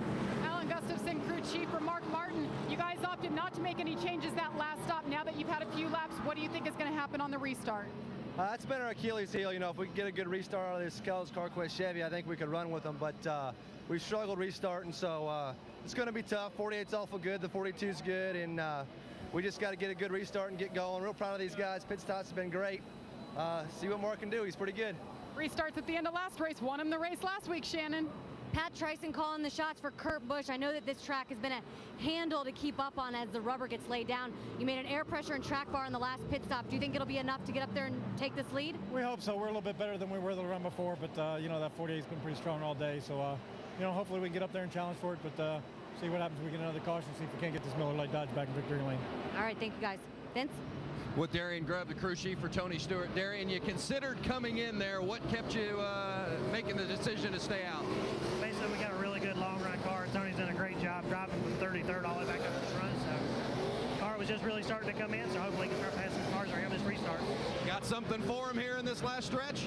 We hope so. We're looking for a good solid top 5 finish, but I think we really got a shot to get up there. 48's really fast, but if we can catch up to him, it'll be a good show. 14 been moving up all day, guys. Alan? And after a tough start to this race involved in an early accident, some positive momentum at the Monster for Tony Stewart. He's in the top 6, and he's got a restart coming up with 53 to go. Reminder that ESPN's Monday Night Football continues in the new Cowboy Stadium in Dallas, actually in Arlington, as the Carolina Panthers, led by Steve Smith, take on Tony Romo and the Dallas Cowboys. It's ESPN's Monday Night Football at 8:30 Eastern. Coverage begins with Monday Night Countdown, served by Applebee's at 7 Eastern Time. So this time, as Jimmy Johnson takes the outside lane for the restart, it'll be Juan Pablo Montoya down to his inside. And Mark Martin going to be still trapped in that inside lane as Matt Kenseth is to his outside. Doc, DJ, and Andy, how do you see it shaping up? Well, keep an eye back in row 6 on the outside with the fresh tires. That 24 car, that's where Jeff Gordon will restart. Remember, double file restarts with all the lead lap cars up front. And we'll see what can happen. And remember, last week at New Hampshire, it was Montoya and Martin who were the two principals in those final laps. Can Jimmie Johnson hold them off, guys? Pretty strong car so far. It's going to be hard for anybody to beat him.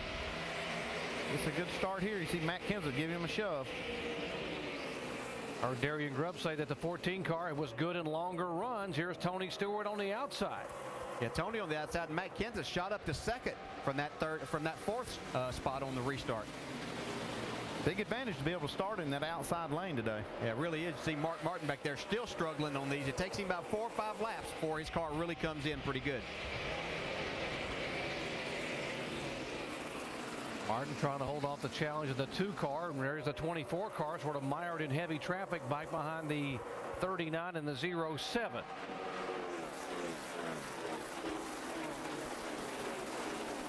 Marcus Ambrose, they just went 3 wide into that corner. Marcus Ambrose down on the bottom was able to make a pass. Carl Edwards and Brian Vickers. That would be for 14th position. Now Jeff Gordon going to the inside of Ryan Newman. And we see these new tires, they'll be an advantage for a little while, but it's going to get a little bit tougher as he gets up here a little closer to the front. But it could be the right call for this team. They needed to do something because they weren't going anywhere where they were.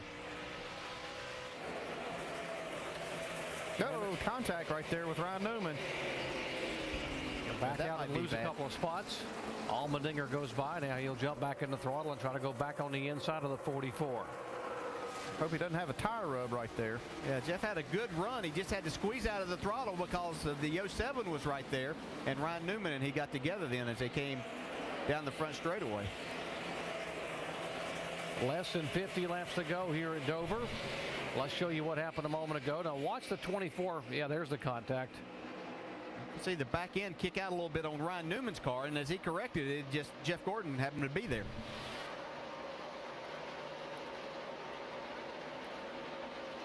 Gordon battling A.J. Allmendinger, who's had a really solid day all day long. Good run for him.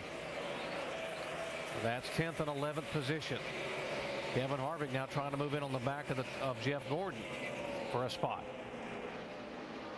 I'd have to say that contact was enough, Andy, to do some probably aero damage to Jeff Gordon's car. Oh, yeah, and I'd be afraid, too, that it may have even damaged that right front tire and fender enough that could cause him a problem. Look at A.J. Allmendinger now, putting some pressure on Newman.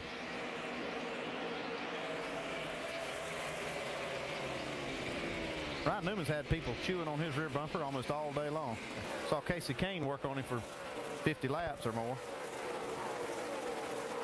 Casey was pretty patient with him. We'll see if AJ will be. Here's the 9 of the 99. Speaking of Casey Kane and Carl Edwards, they just had a little contact. They're battling for 16th position. That was Carl trying to get on the inside. He got a little bit loose. Not quite clear. There goes Tony Stewart, Mark Martin going at it. Mark Martin able to take that position away. Now Mark back up to 4th spot. Mark just doesn't want to see any more cautions. That'd be his only chance to get up there, and then probably about 2nd as far as he's going to get, but he could possibly make that happen. A.J. Allmendinger right on the inside. Now he bobbles a little bit, and Jeff Gordon will get the high side and try to go by. I'm going to tell you, Ryan Newman's going to be lucky if he doesn't get wrecked before this race is over. He's had somebody, like I said, chewing on that left rear all day. It's just so hard to make that pass on the inside, and Ryan's able to run fast enough up out of the corner that it makes it difficult on these guys. Now Greg Biffle's moving in saying, I want to play a little bit. He's going to try to move underneath the 44 car.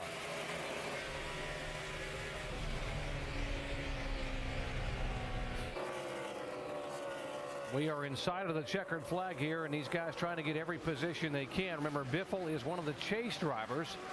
He has already gained a spot in the points today, moving up from 9th to 8th. Brian Vickers there, running well after getting the lucky dog. Getting back on the lead lap. Vickers now being shown up in 14th position. Saw that 9 car come into the corner smoking. Smoking on the outside of that 47 now. Still they are deadlocked at the top right now. Johnson and Martin. Montoya 50 points back. You see Kurt Busch would have gained a spot. So would Stewart and Ryan Newman. The big loser right now today would be Denny Hamlin. He would move back 4 positions. Hamlin being shown 22nd on the racetrack, 2 laps down. Yeah, I think this thing, as we see Jeff Gordon finally taking that spot away from Ryan Newman. But I believe if this thing goes green to the end, Mark Martin will get his car up to second. And even if Jimmy Johnson wins this, he'll still hold the points lead at the end of the day.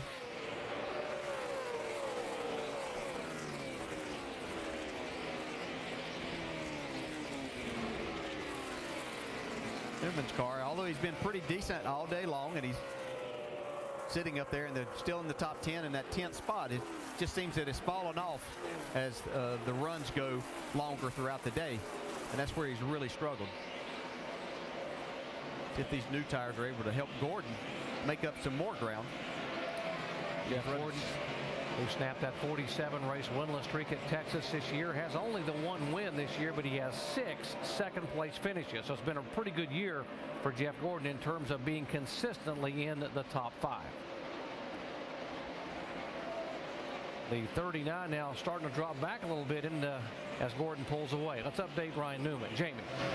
Well, Doc, you know he's an engineer, so he came over the radio and said, I don't know if it's like the combination of the right rear shock or the track bar together. He said, but I just cannot get in the corner, and you know he's been running top 5, and right now he's just slipping back. It's the worst he's been all day. Sort of Murphy's Law, we need the car to be its best. It ends up being at its worst. Yeah, it's really frustrating as a driver. You get down, you make that last pit stop, you think you've made all the adjustments to get your car right, and then it just doesn't behave like you want to. You have to really be careful not to overdrive at that point in time, and Ryan is doing a good job of that. Jimmy Johnson is our leader, and by the way, he has gotten the bonus points for leading the most laps. He has now led 3 times for 233 laps.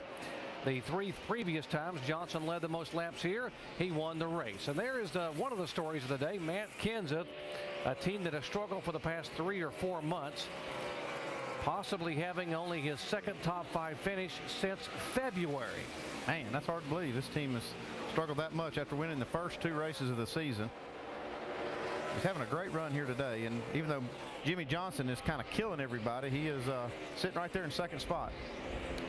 He saw Montoya's car get a little sideways coming off the corner. I think he sees that dive car coming in a hurry in his mirror. Yeah, he knows you better get after it a little bit. Less than 40 to go here. Sees that yellow hood of Mark Martin's car coming more prevalent in his mirror right now. Right now, Juan Pablo Montoya, if he were to finish where he is, would gain a position in the point standings up to 3rd. He actually had the fastest lap last time by. Montoya did. It looks like that lap where we showed the back end kick out that he had found a little bit of something, because since that time he's picked up every single lap on Matt Kenseth and really closed that gap.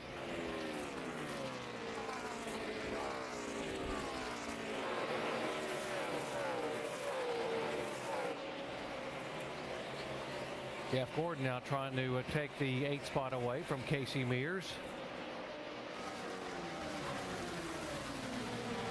So in hindsight right now, was it a good move for Gordon to come on pit road and get those fresh tires? Well, it's too early to tell. We'll see how it shakes out. I mean, that contact that he had with Newman, I think, set him back a little bit. He's going to get this spot away from Casey Mears.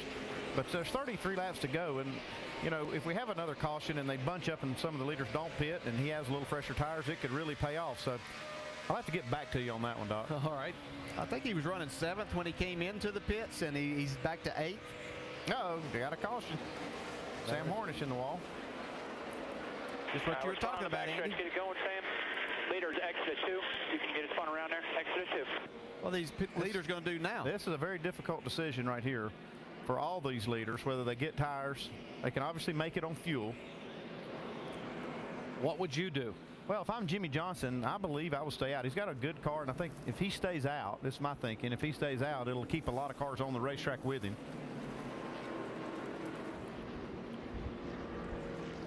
The 88 car got the free pass and will be able to get one of his 2 out laps. here. What about you? Yeah, I don't mind that at all. Oh, yep. I'm sorry. We're going to watch the replay here on the 77. Looks like he may have just spun this car by himself. He's trying to get a run on this 00 of Rudeman. Yep. Yeah, he may have got the left front down on the apron there. That will really loosen your car up right at that point in time. You want to keep it down there as much as you can, but it's kind of unloads the car. Let's see if we can see right here. it's hard to tell, but that seen that happen quite a few times. Now, if Jimmy Johnson does decide to pit right here, it'll be an opportunity for somebody in that group to stay out, or even more than a few to stay out, and make it very difficult on Jimmy. Maybe try to steal this win. It's a very difficult decision now for Chad Canals. These are the ones that make your gut wrench a little bit. They are down low. Lots are going to come on the pit road, and let's see if anybody takes them. Okay, here comes Stewart. Tony Stewart comes in. And so does Ryan Newman and some of the cars back there. Allmendinger and Casey King. Vince. Well, they debated about it last yellow, and they decided to stay out. This time, Tony Stewart and Darian Grubb said it almost simultaneously. Yeah, let's come and get 4 tires. Let's see if it makes the difference as Tony Stewart tries to win this race here today at Dover. Jamie. Ryan Newman said, I don't know how the heck this thing got so tight. So watch for them. They already made an air pressure adjustment, right sides only, Dave.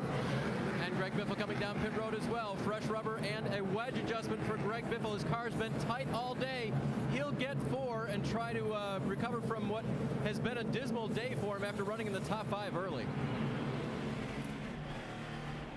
So 11 of the cars on the lead lap came on pit road, and there's the 47 that came in, Marcus Ambrose. Had a big miscue. He started to drive off. Don't know if they didn't have all the wheels tight, but had to back up, back into his pit stall.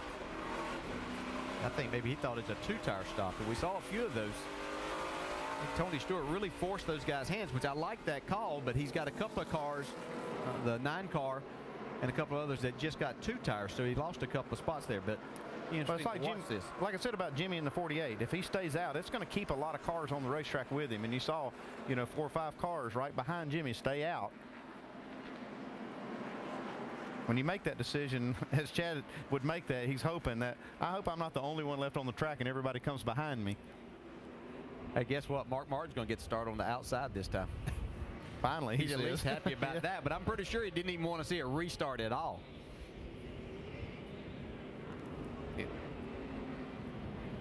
We talked about the miscue on the pits a moment ago with the 47 car, Marcus Ambrose. That cost him some time in the pits. Let's show you from the onboard camera. To the track 5. Oh, yeah, they were doing 4, and he thought it was 2. Mark 4, 2. Like he called, 4 tires now. Well, somebody didn't get the memo. Just a little miscommunication there. Well, the 17 car, Matt Kenseth in second spot. Let's go down and talk with his crew chief, Drew Blickensderfer. Jamie. Well, what a day it would be for the 17 team if it pans out here. Drew, final restart perhaps. What do you expect to happen? Does he have anything for the 48 now that you guys have made it this far? I don't think anybody has anything for the 48, but the DeWalt Ford's been pretty good. The top's been real good on restarts for us, so hopefully he can get a good run on the bottom and get him behind the 48 and at least give him a run for his money. Just to see him running up front would be great for the 17, Dave. No miscue on the 33, but there was debate. Shane, are you confident in your call to stay out? Well, yeah, I mean, you never know who's going to come in behind you, so we just had to make a decision. We stayed out, and we'll see how it goes. After starting last today, are you happy to kind of keep what you have, maybe? Yeah, no, Clint and the guys with the BB&T Chevrolet have been doing real good today, and, we'll just hope have a great run going, guys. The chase for the Sprint Cup continues next week at Kansas Speedway. Jimmy Johnson won Kansas last season and took the championship lead from Carl Edwards. Jeff Gordon is the only driver to win more than once at Kansas. He won there in 2001 and 2002. Our live coverage coming your way next Sunday on ABC at 1 o'clock Eastern Time. Jimmy Johnson may actually go to Kansas as the points leader. Right now they are dead even. With he in the 5 car, he and Mark Martin tied atop the standings. Kanseth has been really good on these restarts, but it's been because he's in that outside line. So, as his crew chief said, let's see what he can do on this inside, if he can give Jimmy a run. Now we're getting close enough to the end of the race that this is going to be a pretty exciting restart. Intensity level is going to be high. Yeah, not giving any spots right now, are we? No, nope. Mr. Nice Guy here. I'll take right now. And Juan Pablo Montoya, who'd been sideways on the previous restart. Let's see, watch him jump back in the throttle. We'll see if the 5 car can hang there.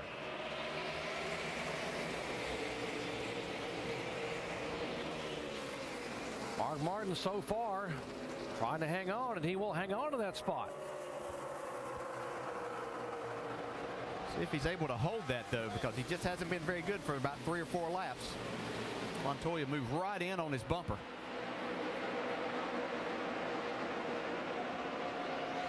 Behind them, they are stacking up single file there. 33 car Boyer, Kurt Busch, Jeff Gordon is there. Now a move on the inside. Allmendinger trying to go underneath, and Tony Stewart in the middle of this mess. Yeah, I was thinking maybe that getting these fresh tires would be a good move, but the tires here just don't fall off that much. They come back and run real fast Carl speed. Edwards going up on the outside. He went sailing into the corner, went by 2 other cars. Time to go. Like I said, that intensity level coming up.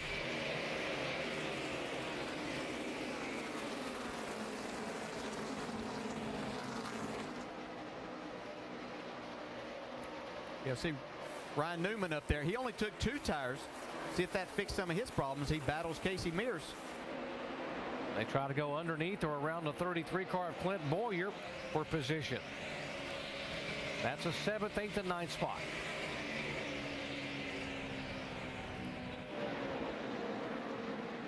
Montoya trying to hold off Kurt Busch for 4th position. Yeah, looks like Montoya is another one that his car waits a while before it comes in, so he didn't want to see that last caution that we had. As Kurt Busch tries to make that inside work. Look at Casey Kane working this outside.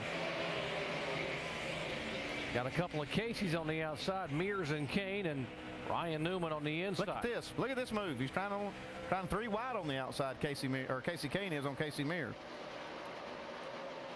Right side of your screen, Kurt Busch trying to move on the inside of Montoya for 4th, and right behind him with fresher tires is the 24 car of Jeff Gordon. Man, we got racing all over the track. Here comes Stewart now on the inside of Allmendinger. Yeah, diving down there. Well, he nearly got in the back of that 44 car as he dove down across the racetrack. See Allmendinger make the pass on Casey Mears on the high side, though. Been a really good day for him. He's wanting to make it better. Look at Carl Edwards on the left side of your screen now. He's going to try to look underneath Tony Stewart, and Tony holds that bottom line.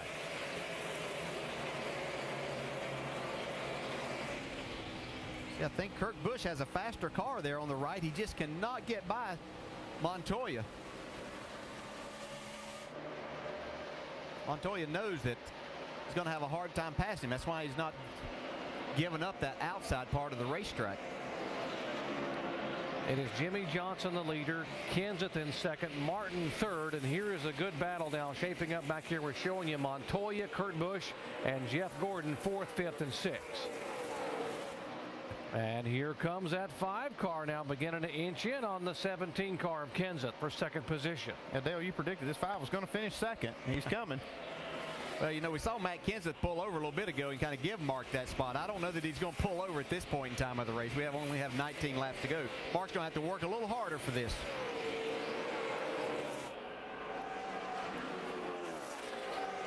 If they were to finish where they're running right now, Mark Martin would be the points leader leaving here. Well, here's the 9 car. Casey Kane looking to the high side trying to go by Newman. I'm telling you, Casey Kane's found something on the outside. See, his rotors are glowing red. He's driving this car as hard as he can go right now. Well, there's no reason to leave anything out there at this point in time. He has to get as many points as he possibly can, and A.J. Allmendinger, his teammate, following him. A couple of Richard Petty Motorsports cars both going by the 39. Here comes Stewart. Oh, see Tony get a little bit loose. He tried to drive it way off in the corner. Just wouldn't stick.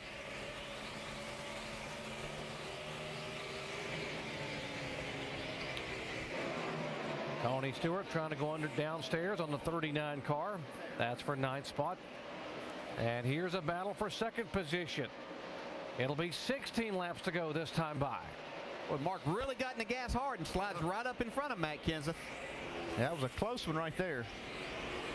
Nice to have good friends sometimes when you're racing hard. Now Martin just pulling away from Kenseth. The question is, does he have enough time and enough car to run down that 48 car? Well, he's hoping he has enough car, but he doesn't want to see another caution because that's going to put him on the inside of Jimmy Johnson and probably lose spots. So he'll just take his chances on trying to run him down. As we look just behind this, Montoya is able to pull away from that battle he had with the 2 car of Kurt Busch. Couple of Stewart-Haas teammates trying to battle for a top 10 finish. Stewart had the advantage that time by on the scoring. He's in 9th spot. And now Newman will get it back. Or will he? Probably get him clear right here. And not quite. Oh, I don't think Ryan Newman's racing another driver right now. Not so much the boss. He just sees Tony as another competitor. And Tony Stewart will get up in front of him and take that spot away. 9th position. Couple more teammates here. Richard Childress Racing teammates. Casey Mears and Jeff Burton. I tell you, some of these guys that we saw that were running up there, Clint Boyer's falling back, Casey Mears is falling back. Some of these guys that didn't take tires are seeing the effects of these other guys that did take the opportunity to come to pit road and make that change. I know we only got 13 laps to go, but the last lap, Mark Martin was a full 1/10 of a second faster than Jimmy. That's not going to add up when he's 2.3 behind. So that's why I qualified it when I said it. Double zero in there, David Rudem, and he's being shown 2 laps down in 21st position. The position on the racetrack on the lead lap is a 31.07. Now let's check the speeds of the line as they come by. Here's our leader, Jimmy Johnson. Let's see what he's running and also what Mark Martin is running when he comes by. See Jimmy a little faster that time by. Montoya, the second fastest. Actually, Stewart that lap.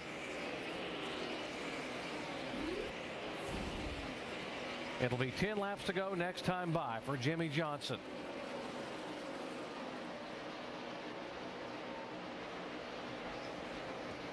Of our top 11, only 2 guys that aren't in the chase are up there, and that's Matt Kenseth and A.J. Allmendinger. Coming up next, except on the West Coast, stay tuned for ABC's World News or your local news over most of these ABC stations. Final laps coming your way here. Race number 2 in the chase for the NASCAR Sprint Cup. Dover International Speedway.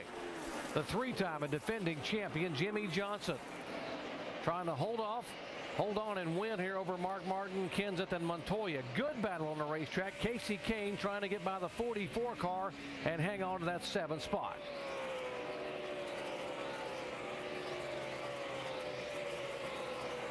Couple of teammates. Kane needs the points, but Allmendinger right now just wants to be able to get the best finish.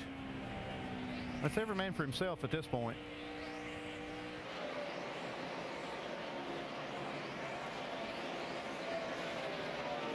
Now Mark has trimmed the lead a little bit on the 48 car, but Jimmy Johnson still has that interval right there with just now 7 laps to go. Not really enough time for Mark to run him down. Mark Martin's going to be extremely happy. He's had to battle for this 2nd place finish today, just as he had to battle for that win last week. Nothing's going to come easy in this chase, especially when you have to battle that 48 car of Jimmy Johnson and Chad Knaus.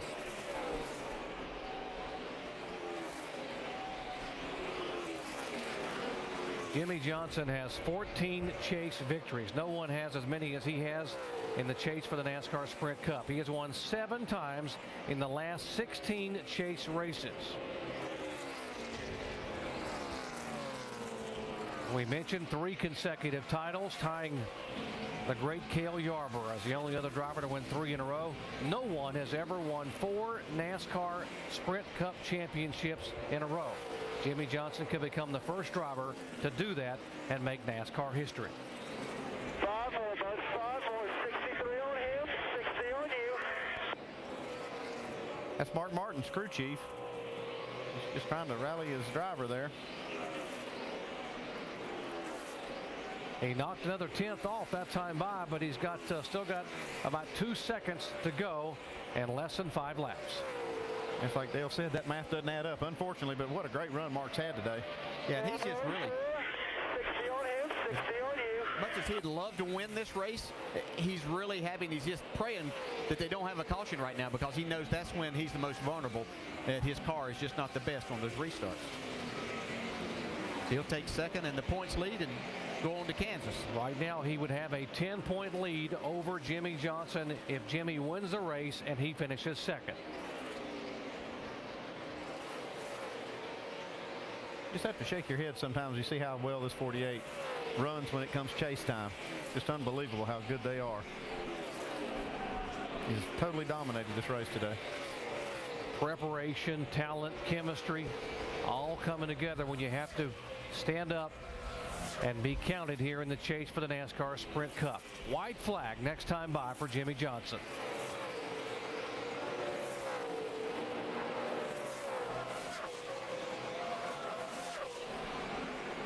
Jimmie Johnson is a 4-time winner at Dover International Speedway. And he is a lap away from collecting his 5th win on the Monster Mile. One more time around. He came here as a rookie driver in 2002. Not only did he win both races that year, he led the most laps in both races, serving notice that this young man was going to be a factor in NASCAR Sprint Cup racing. And here today, he has led 3 times for 271 laps, and Jimmie Johnson wins it at Dover.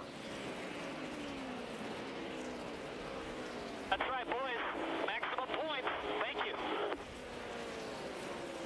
Oh, nice work, Johnson. Nice work. So Johnson takes the win. Martin in second. Kenseth finishing third. Montoya fourth. Kurt Busch fifth.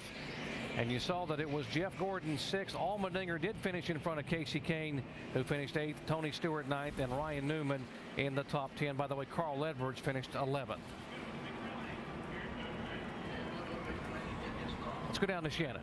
Well, when the weather cools down, it's the 48 team that gets hot. Chad, how bad did you guys need this win, your first of this chase, for momentum into the next 8 races?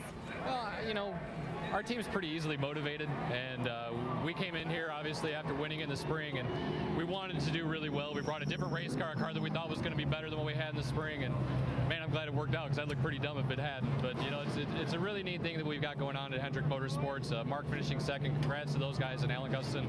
They're great competitors, a lot of fun to race against, and you know, Lowe's has got racing for relief on the back of the car for everybody that's struggling down in Atlanta, and that's a pretty neat deal as well. So we got a lot of neat things happening at Hendrick Motorsports right now. It's just a pleasure to be a part of it. Jimmie Johnson, your 3-time champion, sweeps at Dover. Doc? Jimmie Johnson, what an effort today. What an effort by the entire crew there for Hendrick Motorsports. Chad Knaus and company. They win both races, becoming the 10th different driver to win both races here at Dover in the same year.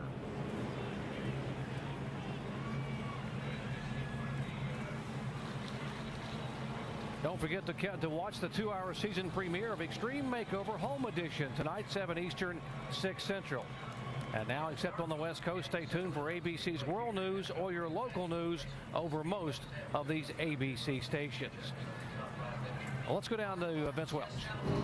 With Matt Kenseth after a very good run today. Matt finished third. Just had a good conversation there with Mark Martin. What was that entailing? Well, I mean, he had a really good car. Our car ended up being pretty good, but really these DeWalt guys did it in the pits today. It was this tire was really nice for when you ran by yourself, but it made it really hard to pass for some reason. And like Mark would be 2-3 tenths faster than me, and if you didn't give a little bit, it was really hard for people to pass today. Very difficult to pass. So we were just talking about the racing and them restarts. You know, you know, for someone like him who's really good on a long run, but loose on a short run, it's really aggravating when somebody's outside you all the time and passing you. So we're just talking about the racing. Good top 5 today. First top 5, and I think 15 races. What kind of shot in the arm is this for your team? Feels like 15 years. You know, I mean, it's good to get a little momentum, but we still got to keep working really hard. I mean, this is the last 4 or 5 years been our best track on the circuit, really. So if we didn't run good here, I'd be even more worried. But it was a step in the right direction. We were really consistent on pit road today. We were able to adjust our car and actually make it better during the race, which is something we haven't been able to do. So this was a good run for us. We really needed that. Third today for Matt Kenseth. Good, strong run. Jamie? Mark Martin pretty happy with the 2nd place finish.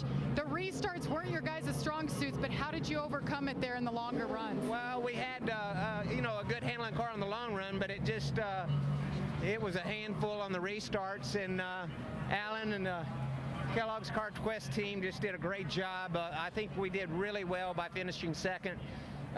We were just off a little bit, and it really showed itself on the restarts, but we were off just a little bit even on the long run, even though, you know, we would get where we could beat almost, you know, most of the crowd. We just didn't hit it perfect, but as competitive as it is, I'm very proud and how well we hit it, and what a great race that Alan and the team gave me. All right, Mark, you remain the points leader by 10 over Jimmie Johnson. Shannon? 4th place finish for Juan Pablo Montoya today. Can you describe your race out there?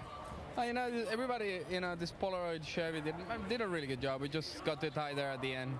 And, you know, whoever would restart third or second always would, you know, it was, you know, being in the outside was the way to go. And, you know, we were fourth with 2 restarts to go, jumped to second. And we restarted second and dropped to fourth. And just the car would take a couple laps to get, you know, to get going. And on scuffed tires, it was a lot harder. So I lost too much ground and we were just too tight at the end. But, you know, another top 5, so I can't complain. Yeah, it was a great run for Juan Pablo Montoya, who is 3rd in the points now, Vince. Standing here with Kurt Busch and Pat Tryson, the crew chief, as they're discussing the race today. And if there was something that you could have gotten better today, what would it have been? It was a pretty solid run, all sold. Yeah, we'll take it. The Miller Lite Dodge was solid. We led some laps, and I felt like we had a nice rhythm to today. And maybe where we could adjust and be better is during the race, as the track rubbered in. We couldn't turn as good on corner exit, and that'll hurt you a little bit down the straightaway too. So all in all, though, a good run for our Dodge, and everybody that's running with us. You know, we had to borrow the 12 guys right front tire changer today because our guy got hurt. So, you know, we're just piecing stuff together. Pat's on his way out. I'm with this program forever. Love these guys, and nice solid run for us today. 7th to 4th in the last 2 races in regards to the chase points, guys. So Doc certainly moving in the right direction for the 2. Indeed they are, as there you see Jimmy Johnson has now pulled that 48 Chevy into victory lane, gives his wife Shanny a kiss.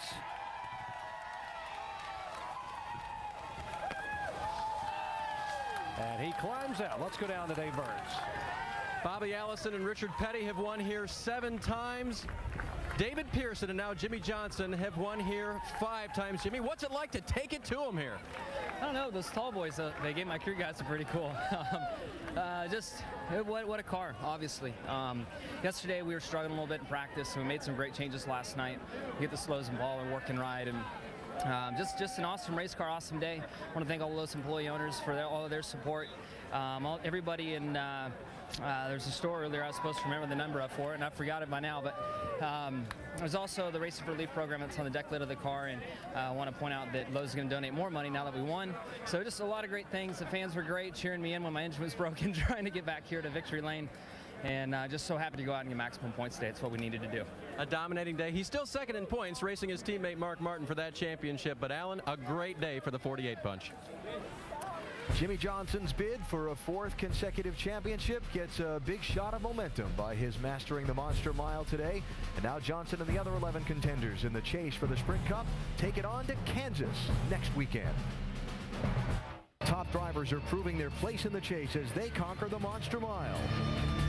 Next week in the chase. Can they carry the momentum into America's heartland? The chase continues.